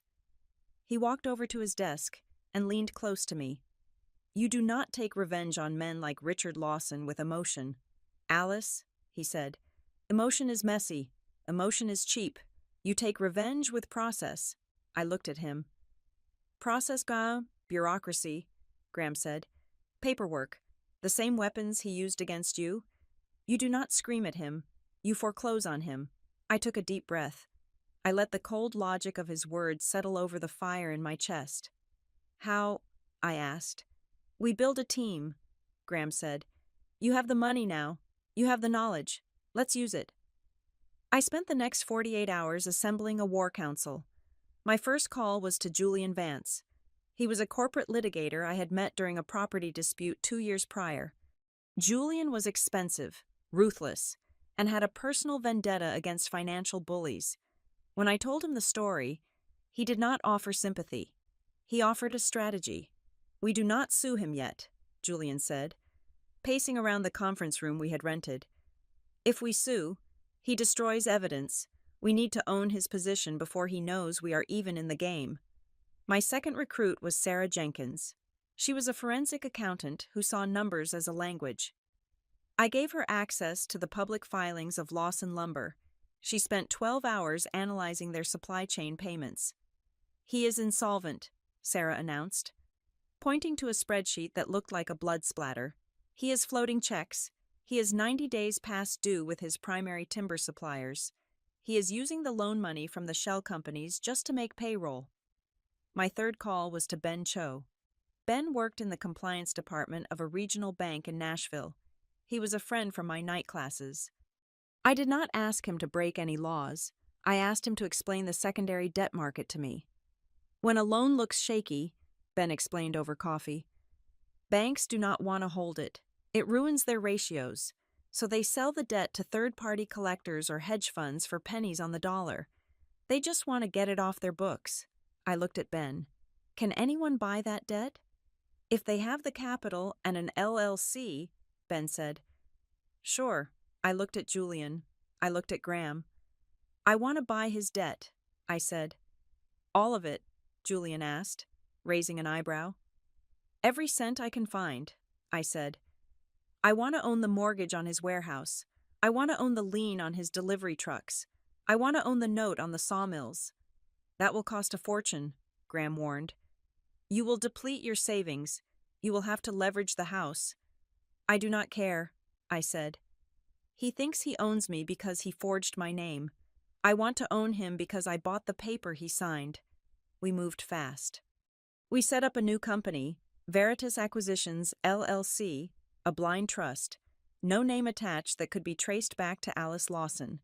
Julian reached out to the banks that held the distressed loans for Lawson Lumber. He presented us as a specialized asset recovery firm looking to take high-risk paper off their hands. The banks were thrilled. They saw Lawson Lumber as a sinking ship. They were happy to sell the debt for 60 cents on the dollar just to recoup something. I wired the money. It was terrifying. I watched my bank account. The fortress I had built for Hazel and me drain away. I was betting everything on a trap, day by day. The portfolio grew. On Tuesday, I bought the equipment financing note for the lumber yard's entire fleet of forklifts. On Wednesday, I bought the outstanding line of credit he had with a local credit union. On Thursday, the big one landed. The bank holding the mortgage on the physical land of the Lawson Lumber Yard in Cedar Ridge agreed to sell the note. They had been trying to get Richard to refinance for months, and he had been dodging them because he was broke. I signed the purchase agreement. I sat in my office at home, holding the digital certificate of ownership. I owned the ground he stood on. I owned the roof over his head. I owned the machines he used to make his money. Technically, Richard Lawson was no longer working for himself. Without knowing it, he was working for me, and he had no idea. He thought his problem was a bank in Kentucky and a missing signature. He thought if he could just bully or manipulate his daughter into signing one piece of paper, the house of cards would stand for another year. He did not know that the ground underneath the house had already been sold. I looked at the security monitor again. My father was still standing at the gate. He was wiping sweat from his forehead with a handkerchief. He looked pathetic. He looked small. But I remembered the feel of the trash bags in my hands. I remembered the sound of the door locking behind me. I remembered the look in Brianna's eyes when she called me the help. I picked up the phone and dialed the security booth. Marcus, I said. Yes, Ms. Lawson. Is he still there? Yes, he is pacing. Good, I said. I am coming out now. I closed the laptop. I did not bring the evidence of the forgery. I did not bring the loan documents I had just purchased. I did not need them yet. I just needed him to show me his hand. I needed him to confirm what I already knew. I needed him to lie to my face one last time. I walked down the hallway. I checked on Hazel, who was watching a movie with Grant. Be right back, I said to Grant. He looked at me. He saw the cold fire in my eyes. He nodded. Give him hell, Alice. No, I said, opening the front door. I am not giving him hell. I am giving him the bill. I walked out into the cool Tennessee air. The gravel crunched under my boots.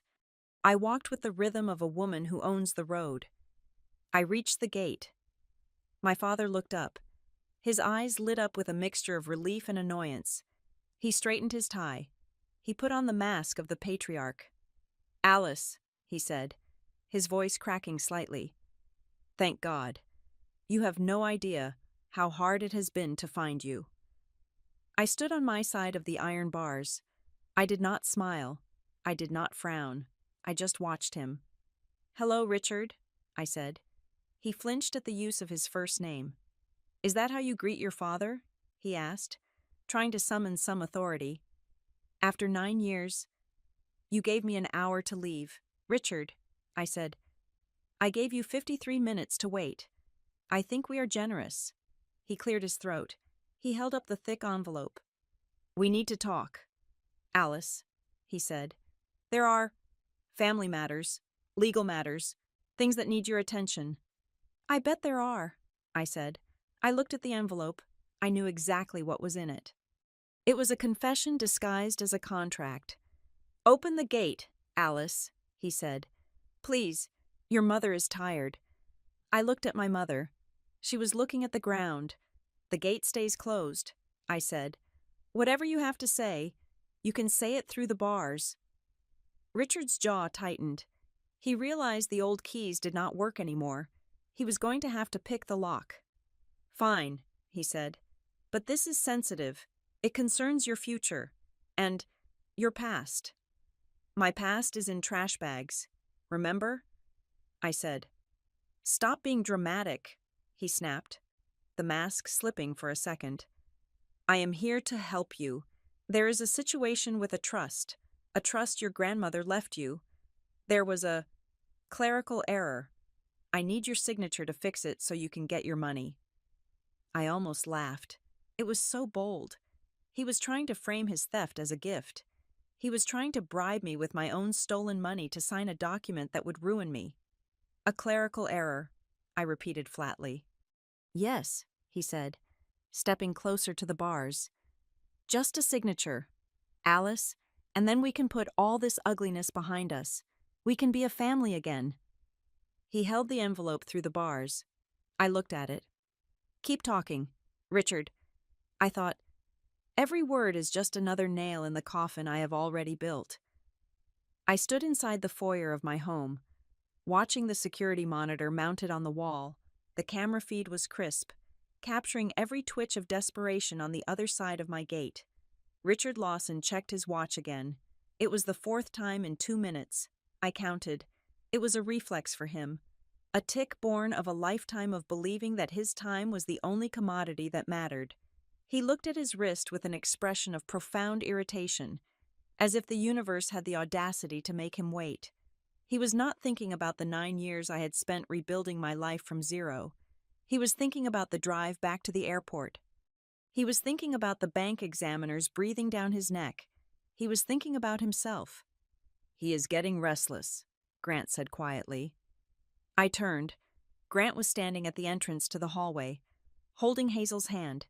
Hazel was clutching her favorite stuffed triceratops, looking between us with wide, curious eyes.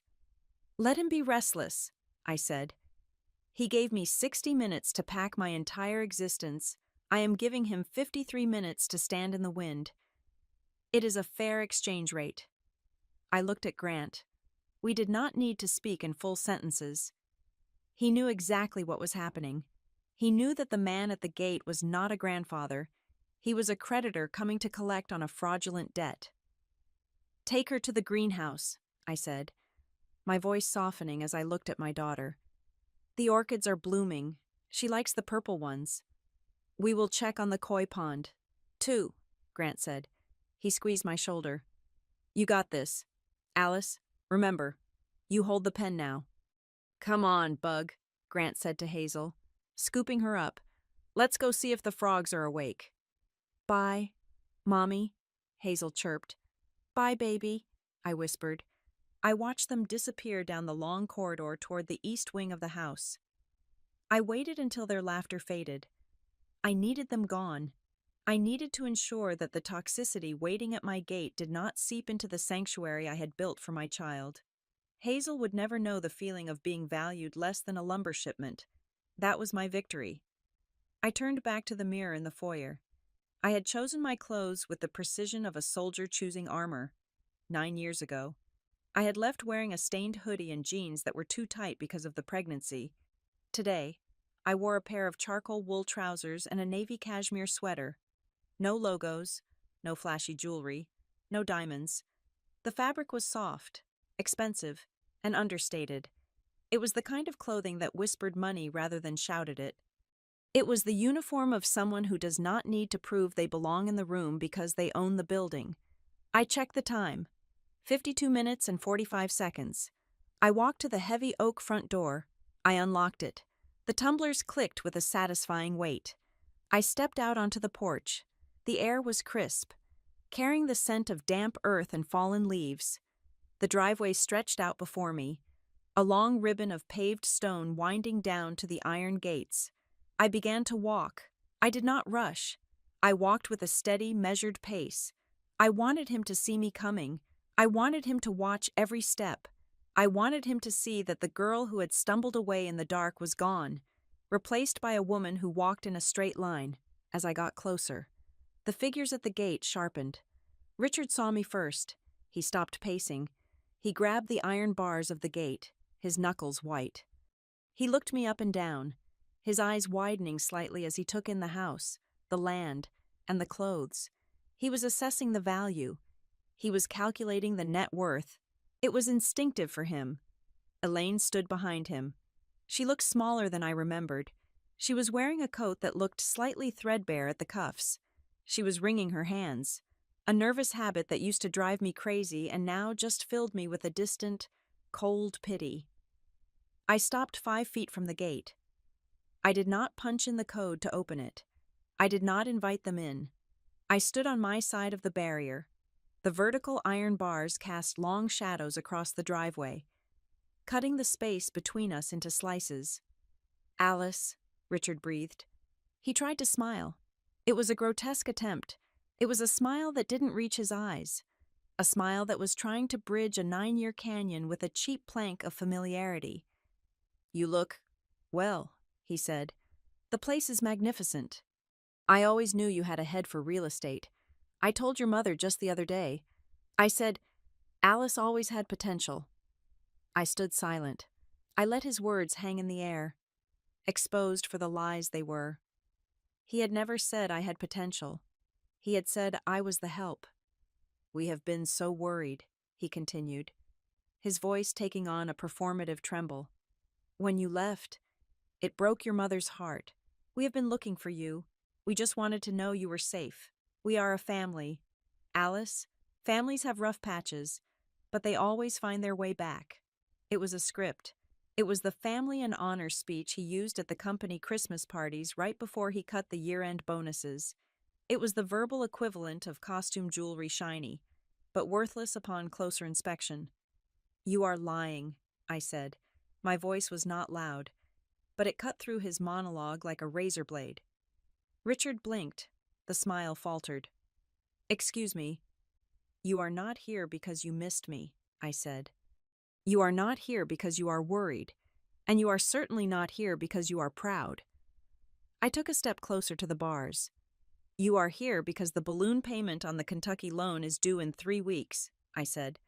The color drained from Richard's face so fast, it looked like a physical injury. His mouth opened, but no sound came out. He looked as if I had just reached through the bars and punched him in the throat. "I know about AHL Holdings. Richard," I said.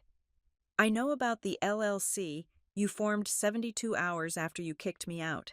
I know you used my name, my social security number, and a forged signature to secure $2 million in high-risk financing." Elaine let out a sharp gasp. She covered her mouth with her hands. She looked at Richard with wide, horrified eyes. "Richard," she whispered, you said it was a trust fund issue. You said it was a mistake." He ignored her. He was staring at me with the terrified intensity of a trapped animal. "You have been digging," he said, his voice low and dangerous. "That is dangerous. Alice, privacy is a valuable thing." "So is freedom," I countered. "And you stole mine. You made me the guarantor of your debt. You thought I was dead, or destitute, or too stupid to figure it out. You thought you could use me as a disposable shield." I looked past him. I scanned the area behind their car. "Where is Brianna?" I asked. Richard frowned, confused by the sudden shift. "She is at the office, handling the day-to-day." Of course she is, I said, a bitter smile touching my lips. She is the one who forged the signature. Isn't she the loop on the A, the flourish on the L? It was too artistic for you. You have the hand of a butcher. She has the hand of a calligrapher. I saw the recognition in his eyes. I was right. Brianna was not here because she was smart. She knew that if this went sideways, she needed plausible deniability. She was letting Richard take the risk while she sat in the air-conditioned office I used to clean.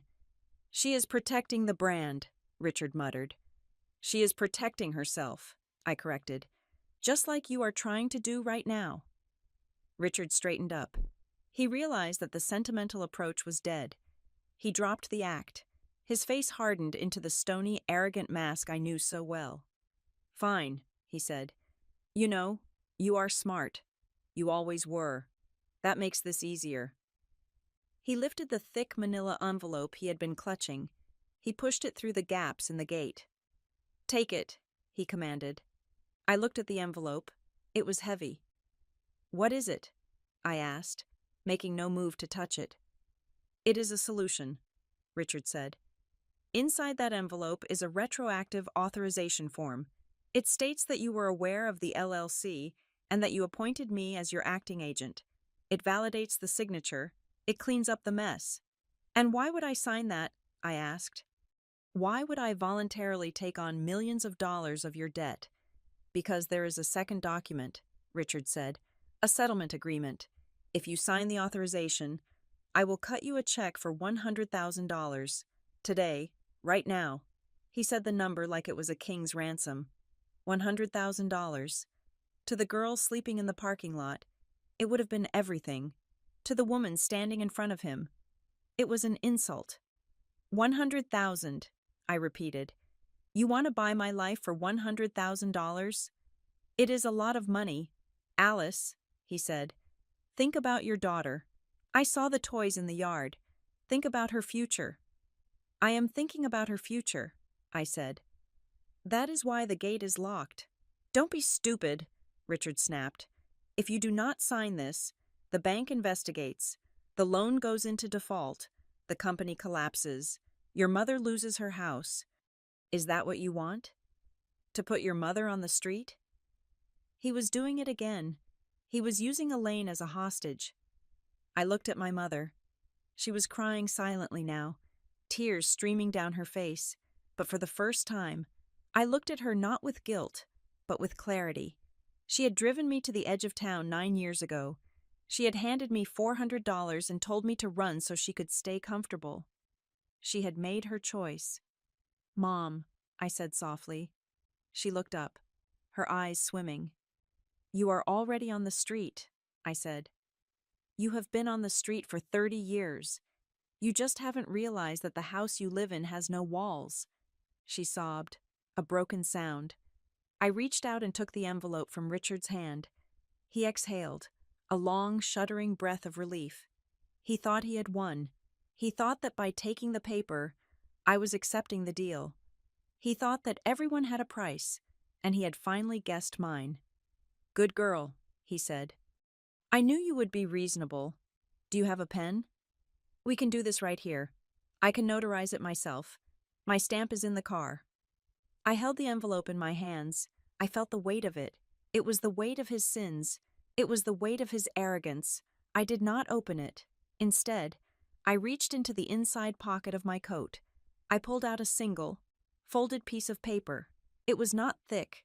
It was not heavy, but it was far more dangerous than anything Richard Lawson could imagine. It was the purchase agreement for the mortgage on the Cedar Ridge lumber yard. I am not going to sign your papers, Richard, I said calmly. What?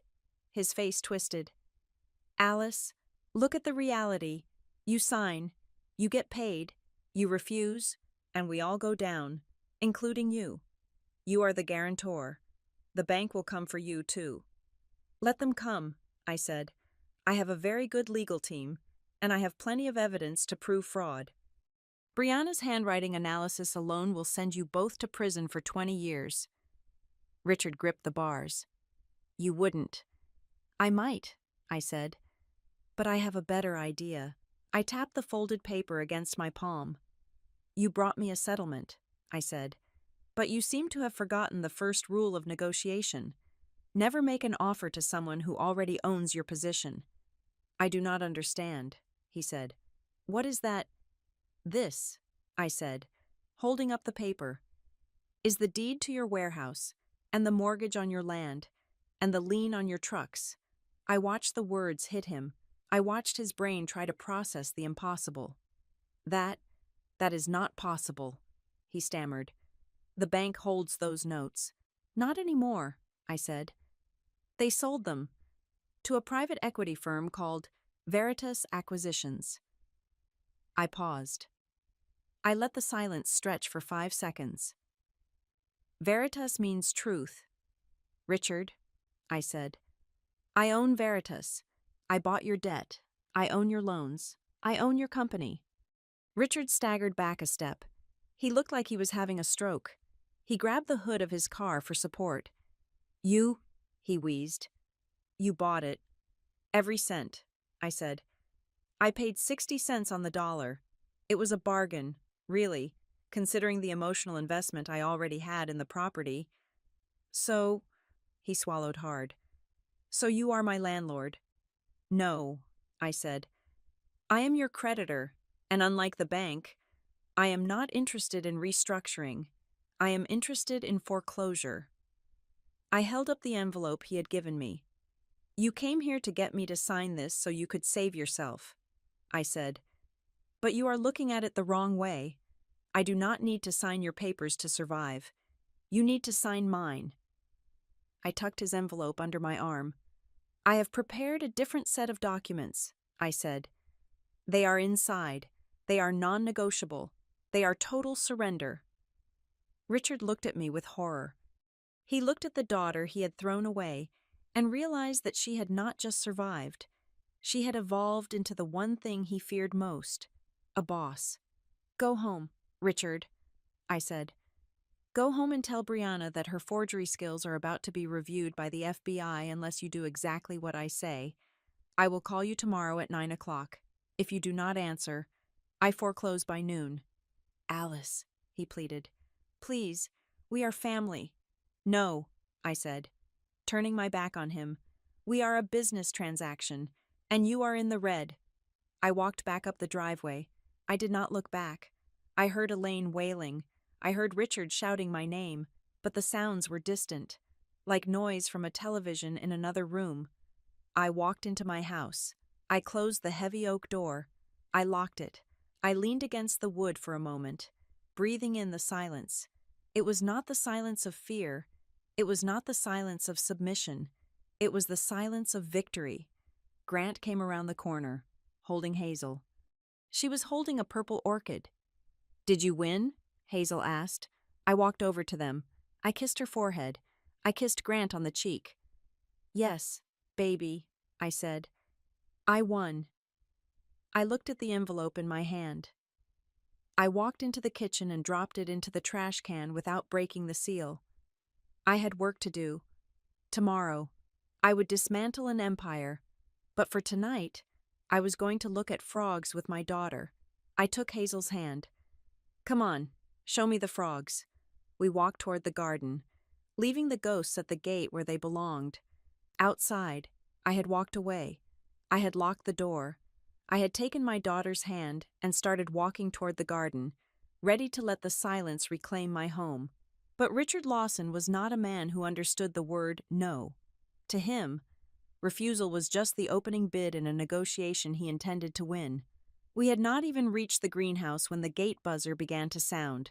It was not a polite request for entry. It was a continuous, shrill scream. He was leaning on the button, holding it down, forcing the noise into my sanctuary until I had no choice but to acknowledge him. Grant, I said, stopping in the hallway. Take Hazel to the back garden. Put on her headphones. I do not want her to hear this. Grant looked at me, his jaw set. Do you want me to remove him? No, I said. He is desperate. If we force him to leave, he will just come back with lawyers or the police, claiming I am holding his property or some other lie. I have to kill this snake by cutting off its head, not by chasing it away. I turned around and walked back to my office. I grabbed my laptop. I did not bother with a coat this time. The adrenaline in my blood was hot enough to keep out the Tennessee chill. I walked back out the front door, down the driveway, my heels clicking on the pavement with the rhythm of a judge's gavel. Richard was still clinging to the bars of the gate. His face was red, his tie loosened. When he saw me coming, he stopped buzzing. He looked relieved, then angry. "You cannot just walk away from your father," he shouted. "We are not finished." "You are right," I said, my voice deadly calm. "We are not finished. I forgot to show you the exhibits." I walked right up to the gate. I did not open it. I placed my laptop on the flat stone surface of the pillar that held the intercom. I opened the lid. The screen glowed in the overcast light. "Look," I commanded. Richard squinted at the screen. "What is this?" he asked.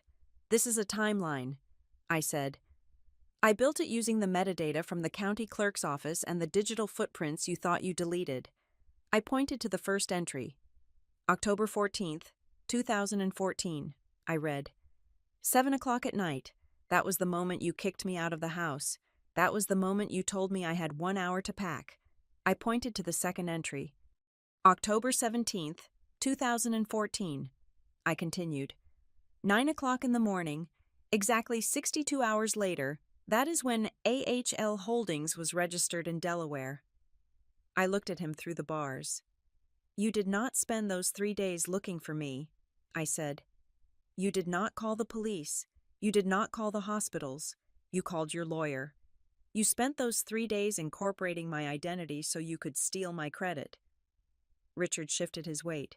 He looked at the ground, then back at me. "It was not like that," he stammered. "You do not understand the pressure I was under. Conrad Hale had me in a vice. He was going to bankrupt the company if I did not clear the debt.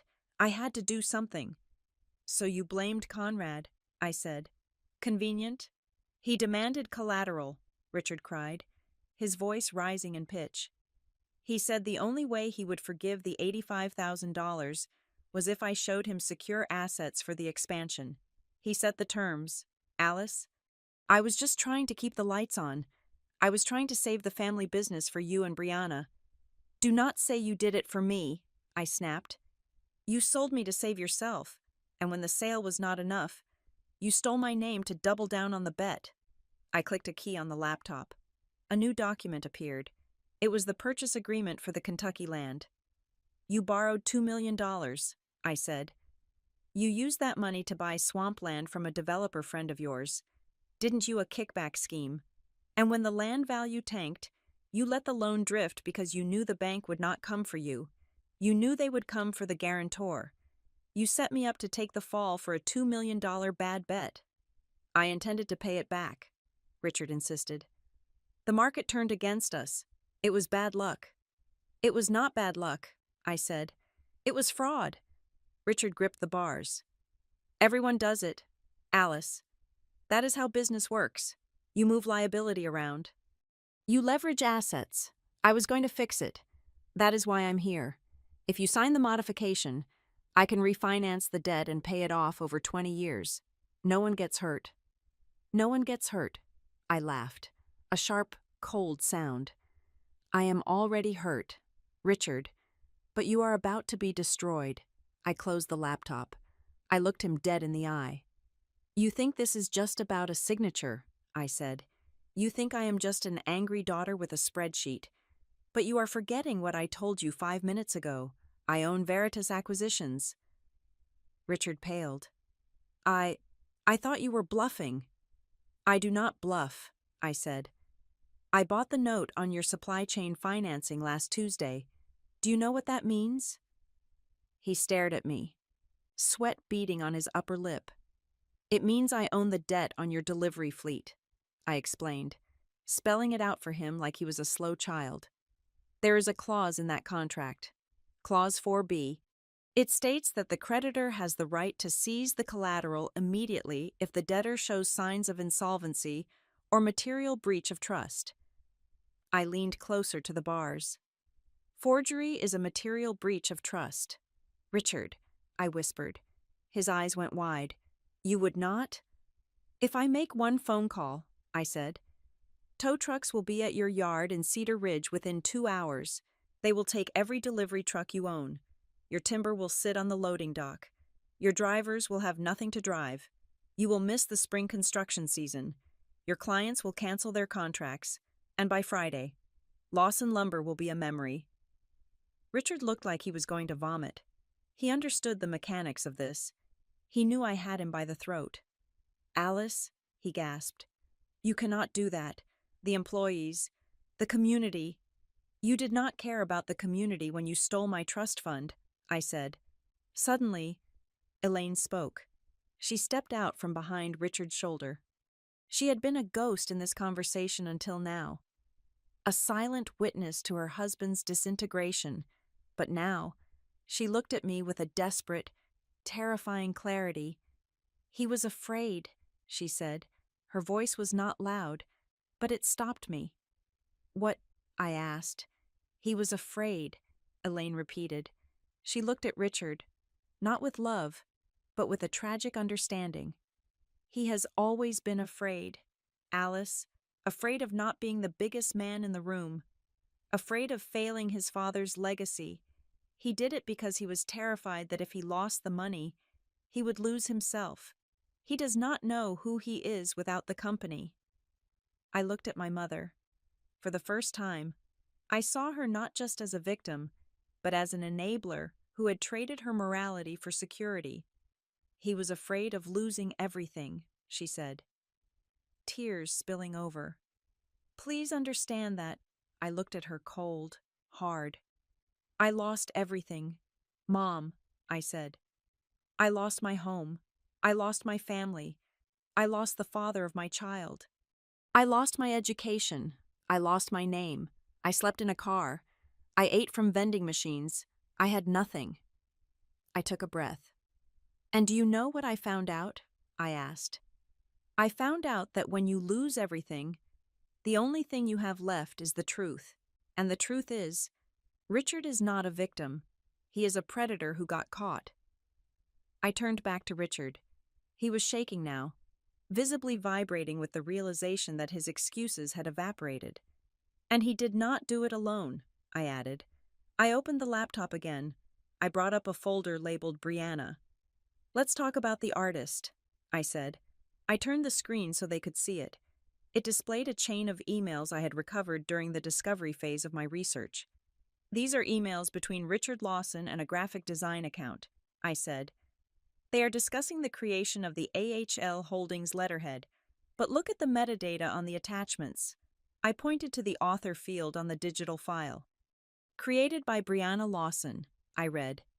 And here, in this email from 2 months later, she asks, did the bank buy the signature?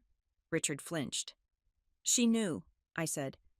She practiced my signature. She helped you build the fake identity. She is not just your daughter, Richard. She is your co-conspirator. In the eyes of the law, she is an accessory to federal bank fraud. Richard looked defeated. He slumped against the gate. The fight draining out of him, he looked old. He looked like a building that had been condemned. What do you want? He hissed. It was the first honest question he had asked all day. He was not asking for forgiveness. He was not asking for love. He was asking for the price of his survival. I do not want your money, I said. I have my own. I do not want your apology. It is worthless. Then what? He begged. What do I have to do to make you stop the tow trucks? What do I have to do to keep you from sending those files to the FBI? I reached into my laptop bag and pulled out a blue folder. I slid it through the bars of the gate. It fell onto the gravel at his feet with a soft thud. These are my terms, I said. There are 3 conditions. They are non-negotiable. Richard bent down and picked up the folder. His hands were shaking so badly he could barely hold it. Condition 1, I said. You will go to the bank tomorrow morning. You will self-report a clerical error regarding the guarantor on the Kentucky loan. You will not admit to fraud. I'm giving you that mercy for Mom's sake, but you will formally remove my name from all liability. You will pledge your own personal assets, including the deed to your house, to secure the debt. You will take the risk back. Richard, all of it. He nodded dumbly. He knew he had no choice. Condition 2, I continued. You will execute a separation of assets for Mom. You will transfer 50% of your remaining liquidity into an account solely in her name. If the ship goes down, she gets a lifeboat. She is not going down with you. Elaine looked up, shocked. She stared at me, her lips parting. She had not expected me to save her. Condition 3, I said, and this is the most important one. I looked him in the eye. You will resign, I said. You will step down as CEO of Lawson Lumber. You will appoint an independent board of directors, and you, and Brianna, and anyone else carrying the Lawson name, will never contact me, my husband, or my daughter ever again. If I see your car on this street, if I get a letter, if I get a phone call, I release the Brianna files to the federal prosecutor. Richard stared at the folder. He looked at the empire he had built, and he saw it turning to ash in his hands. He was being forced to abdicate. He was being forced to strip himself of the power he valued more than his own child. You are killing me, he whispered. The company is my life. No, Richard, I said. The company was your mask. I'm just taking it off. He hesitated. He looked at the pen in his pocket. He looked at the car where he could just drive away and pretend this never happened.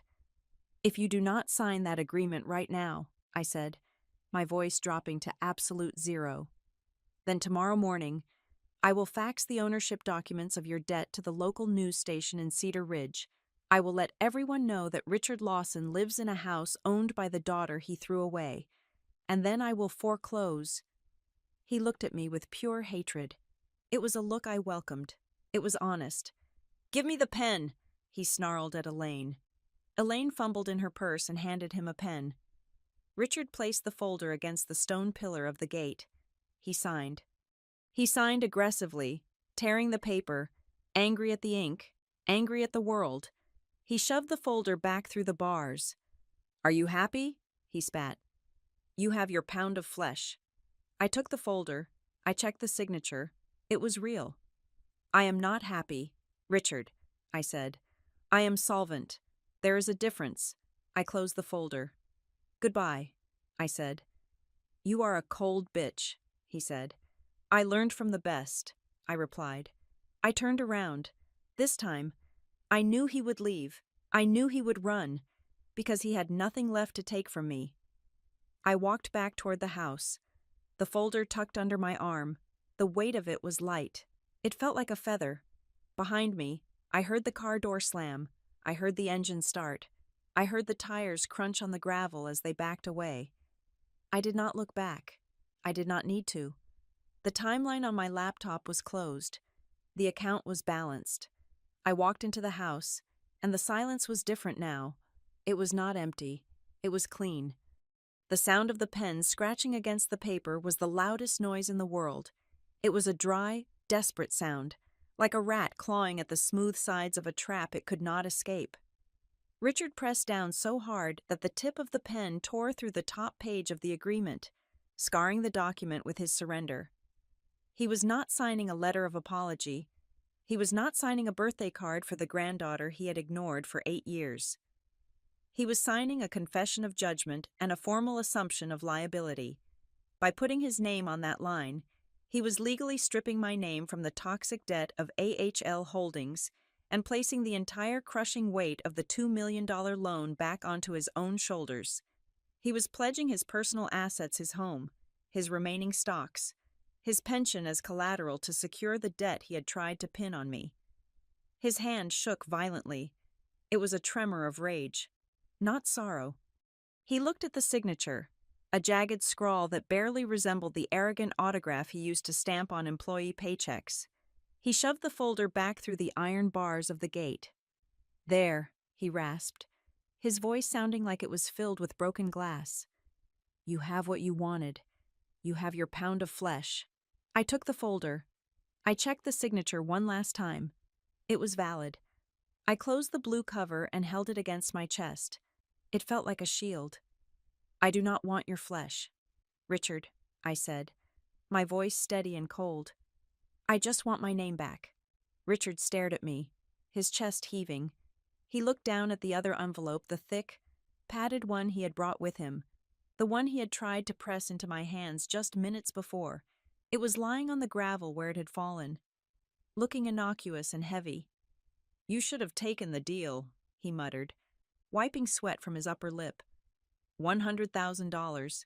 It was a good offer. I looked at the envelope on the ground. Pick it up, I said. He frowned. What? Pick it up, I repeated. I want you to see what you really brought me. Richard bent down, his knees cracking, and retrieved the envelope. He held it out to me again, a flicker of hope returning to his eyes. You can still take it, he said. We can tear up my agreement. You sign this, you get the cash. We can still fix this the easy way. I laughed. It was a short, sharp sound that startled a crow from the oak tree above us. That envelope does not contain a settlement. Richard, I said. It contains a trap. His eyes darted away from mine. I know what is in there, I continued, my voice cutting through his evasion. My lawyer anticipated this move. That envelope contains a retroactive ratification of agency. If I signed that, I would not just be accepting the money, I would be legally acknowledging that I authorized Brianna to sign for me back in 2014. I would be admitting that I was a willing participant in the bank fraud. Richard went pale. And when the audit happens, I said, stepping closer to the bars. And it will happen, Richard, because I am going to trigger it. If I had signed that paper, you would have shown it to the FBI. You would have told them that your daughter was the mastermind, that she set up the shell company, that she authorized the loans, and that you were just the victim following orders. You brought that money to buy yourself a scapegoat. He did not deny it. He could not. The truth was written in the panic on his face. He had come here not to save his company, but to frame his daughter one last time. You are a monster, I whispered. You stood there and talked about family, about seeing Hazel, about coming together, and all the while, you were holding a grenade with the pin pulled out, waiting for me to take it. I reached through the bars and took the thick envelope from his hand. Alice, he said. Wait. I did not wait. I did not open it. I did not check the check. With a slow, deliberate motion, I tore the envelope in half. The sound of the heavy paper ripping was satisfyingly final. I put the two halves together and tore them again. I dropped the pieces onto the wet gravel of the driveway. I do not need your money, I said, and I certainly do not need your permission to be free. Richard stared at the torn paper at his feet. It was the debris of his last scheme. He looked at me, and for the first time, he realized that he had absolutely no power left. He was a king without a castle, standing outside the fortress of the peasant he had exiled. Let's go. Richard, Elaine said. I looked at my mother. She had stopped crying. She looked exhausted, her face gray and drawn. She was looking at the torn paper, and I could see the resignation in her eyes. She knew I was right. She had known it for 30 years, but she had never had the courage to say it. Alice, she said softly. I looked at her. I did not feel the anger I expected. I just felt a profound, distant sadness. Can I? She hesitated, her voice trembling. Can I just see her? From a distance? Can I just see Hazel one time before we go? It was a simple request, a human request, a grandmother asking to see her grandchild, in a different story. Perhaps I would have said yes. Perhaps I would have opened the gate and let them have a moment of connection. But this was not a fairy tale. This was a ledger of cause and effect. No, I said. Elaine flinched as if I had slapped her. Please, she whispered. Just for a minute. You watched me leave with 2 trash bags, I said. You watched me drive away into the dark with your grandchild in my stomach. And you did not stop him. You handed me $400 and chose your comfort over my survival. I had no choice, she sobbed. You always had a choice, I said. I had a choice too. I chose to survive. I chose to build a home where people do not sell each other for distribution rights. I gripped the cold iron of the gate. "If you want to step into my life," I said, my voice softening but losing none of its steel. "If you want to know my daughter, you have to earn it. You have to learn how to speak the truth. You have to learn how to stand up.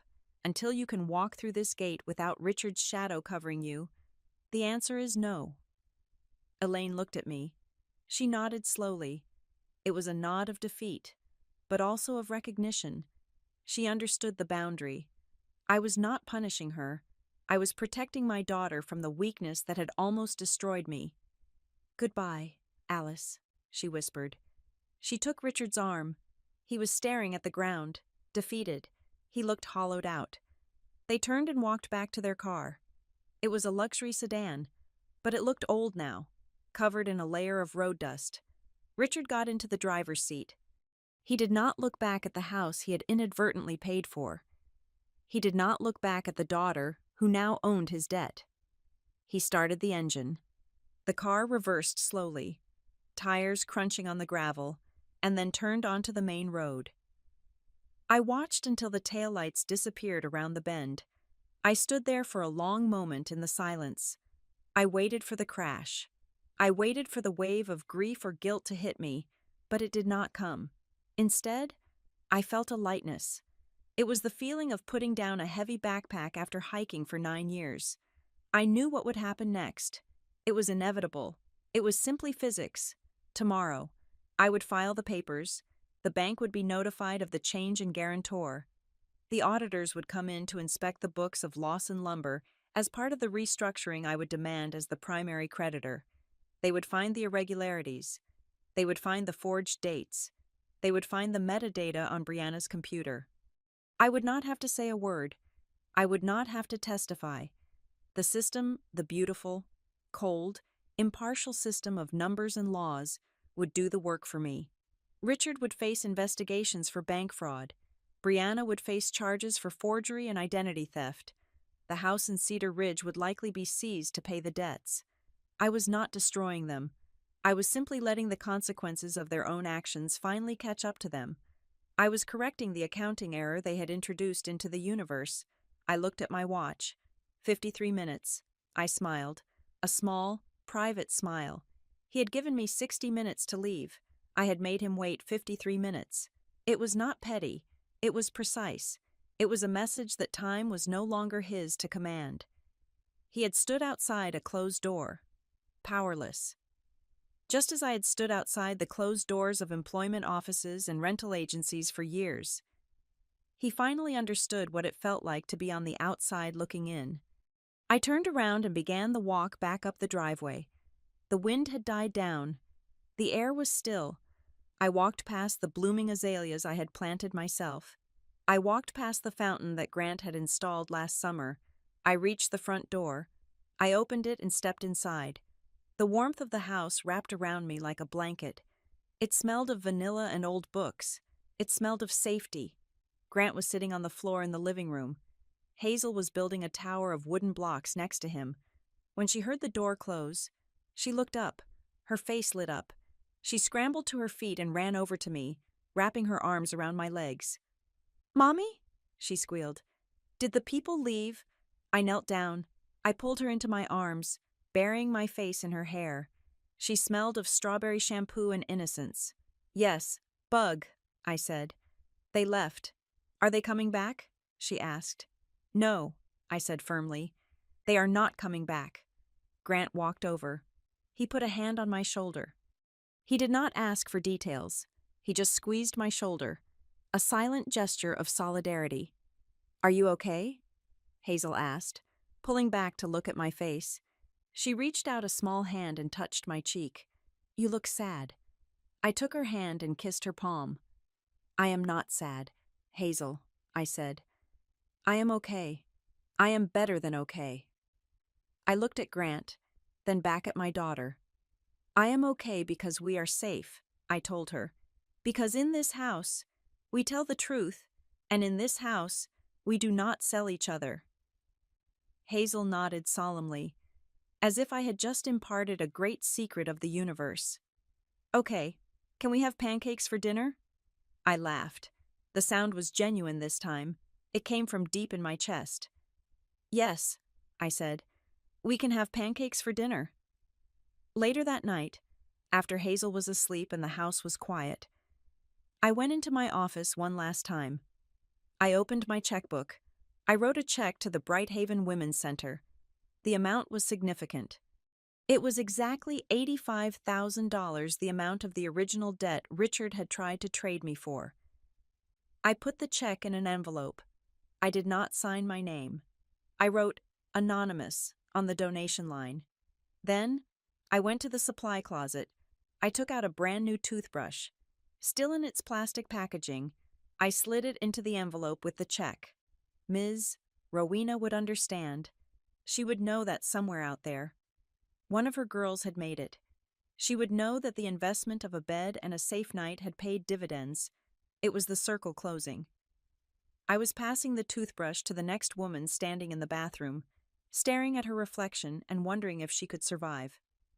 I walked to the window. I looked out at the gate one last time. It was closed. The iron bars were black against the moonlight. For years, I had thought of gates as things that kept people out, things that excluded, things that divided the worthy from the unworthy. But as I looked at it now, I realized it was not a barrier. It was a boundary. It was the line I had drawn in the sand. I had built this life with 2 trash bags and a terrifying amount of hope. I had built it with verified data and forensic accounting. I had built it with the love of a man who respected me and a daughter who adored me. The gate was closed, not to lock me in, but to keep the monsters out. I turned off the light. I walked out of the office and closed the door. The file was closed. The ledger was balanced. The story was done. And for the first time in 9 years, Alice Lawson was finally, truly free. Thank you so much for listening to this story of justice and resilience. I would love to know where you are tuning in from today. Please leave a comment below telling me which country or city you are listening from, so we can connect and share our thoughts together. If you enjoyed Alice's journey, please subscribe to the channel Helena Revenge Stories, like this video, and hit the hype button to help this story reach even more people who might need a reminder that the truth always wins. Stay strong, and I will see you in the next story.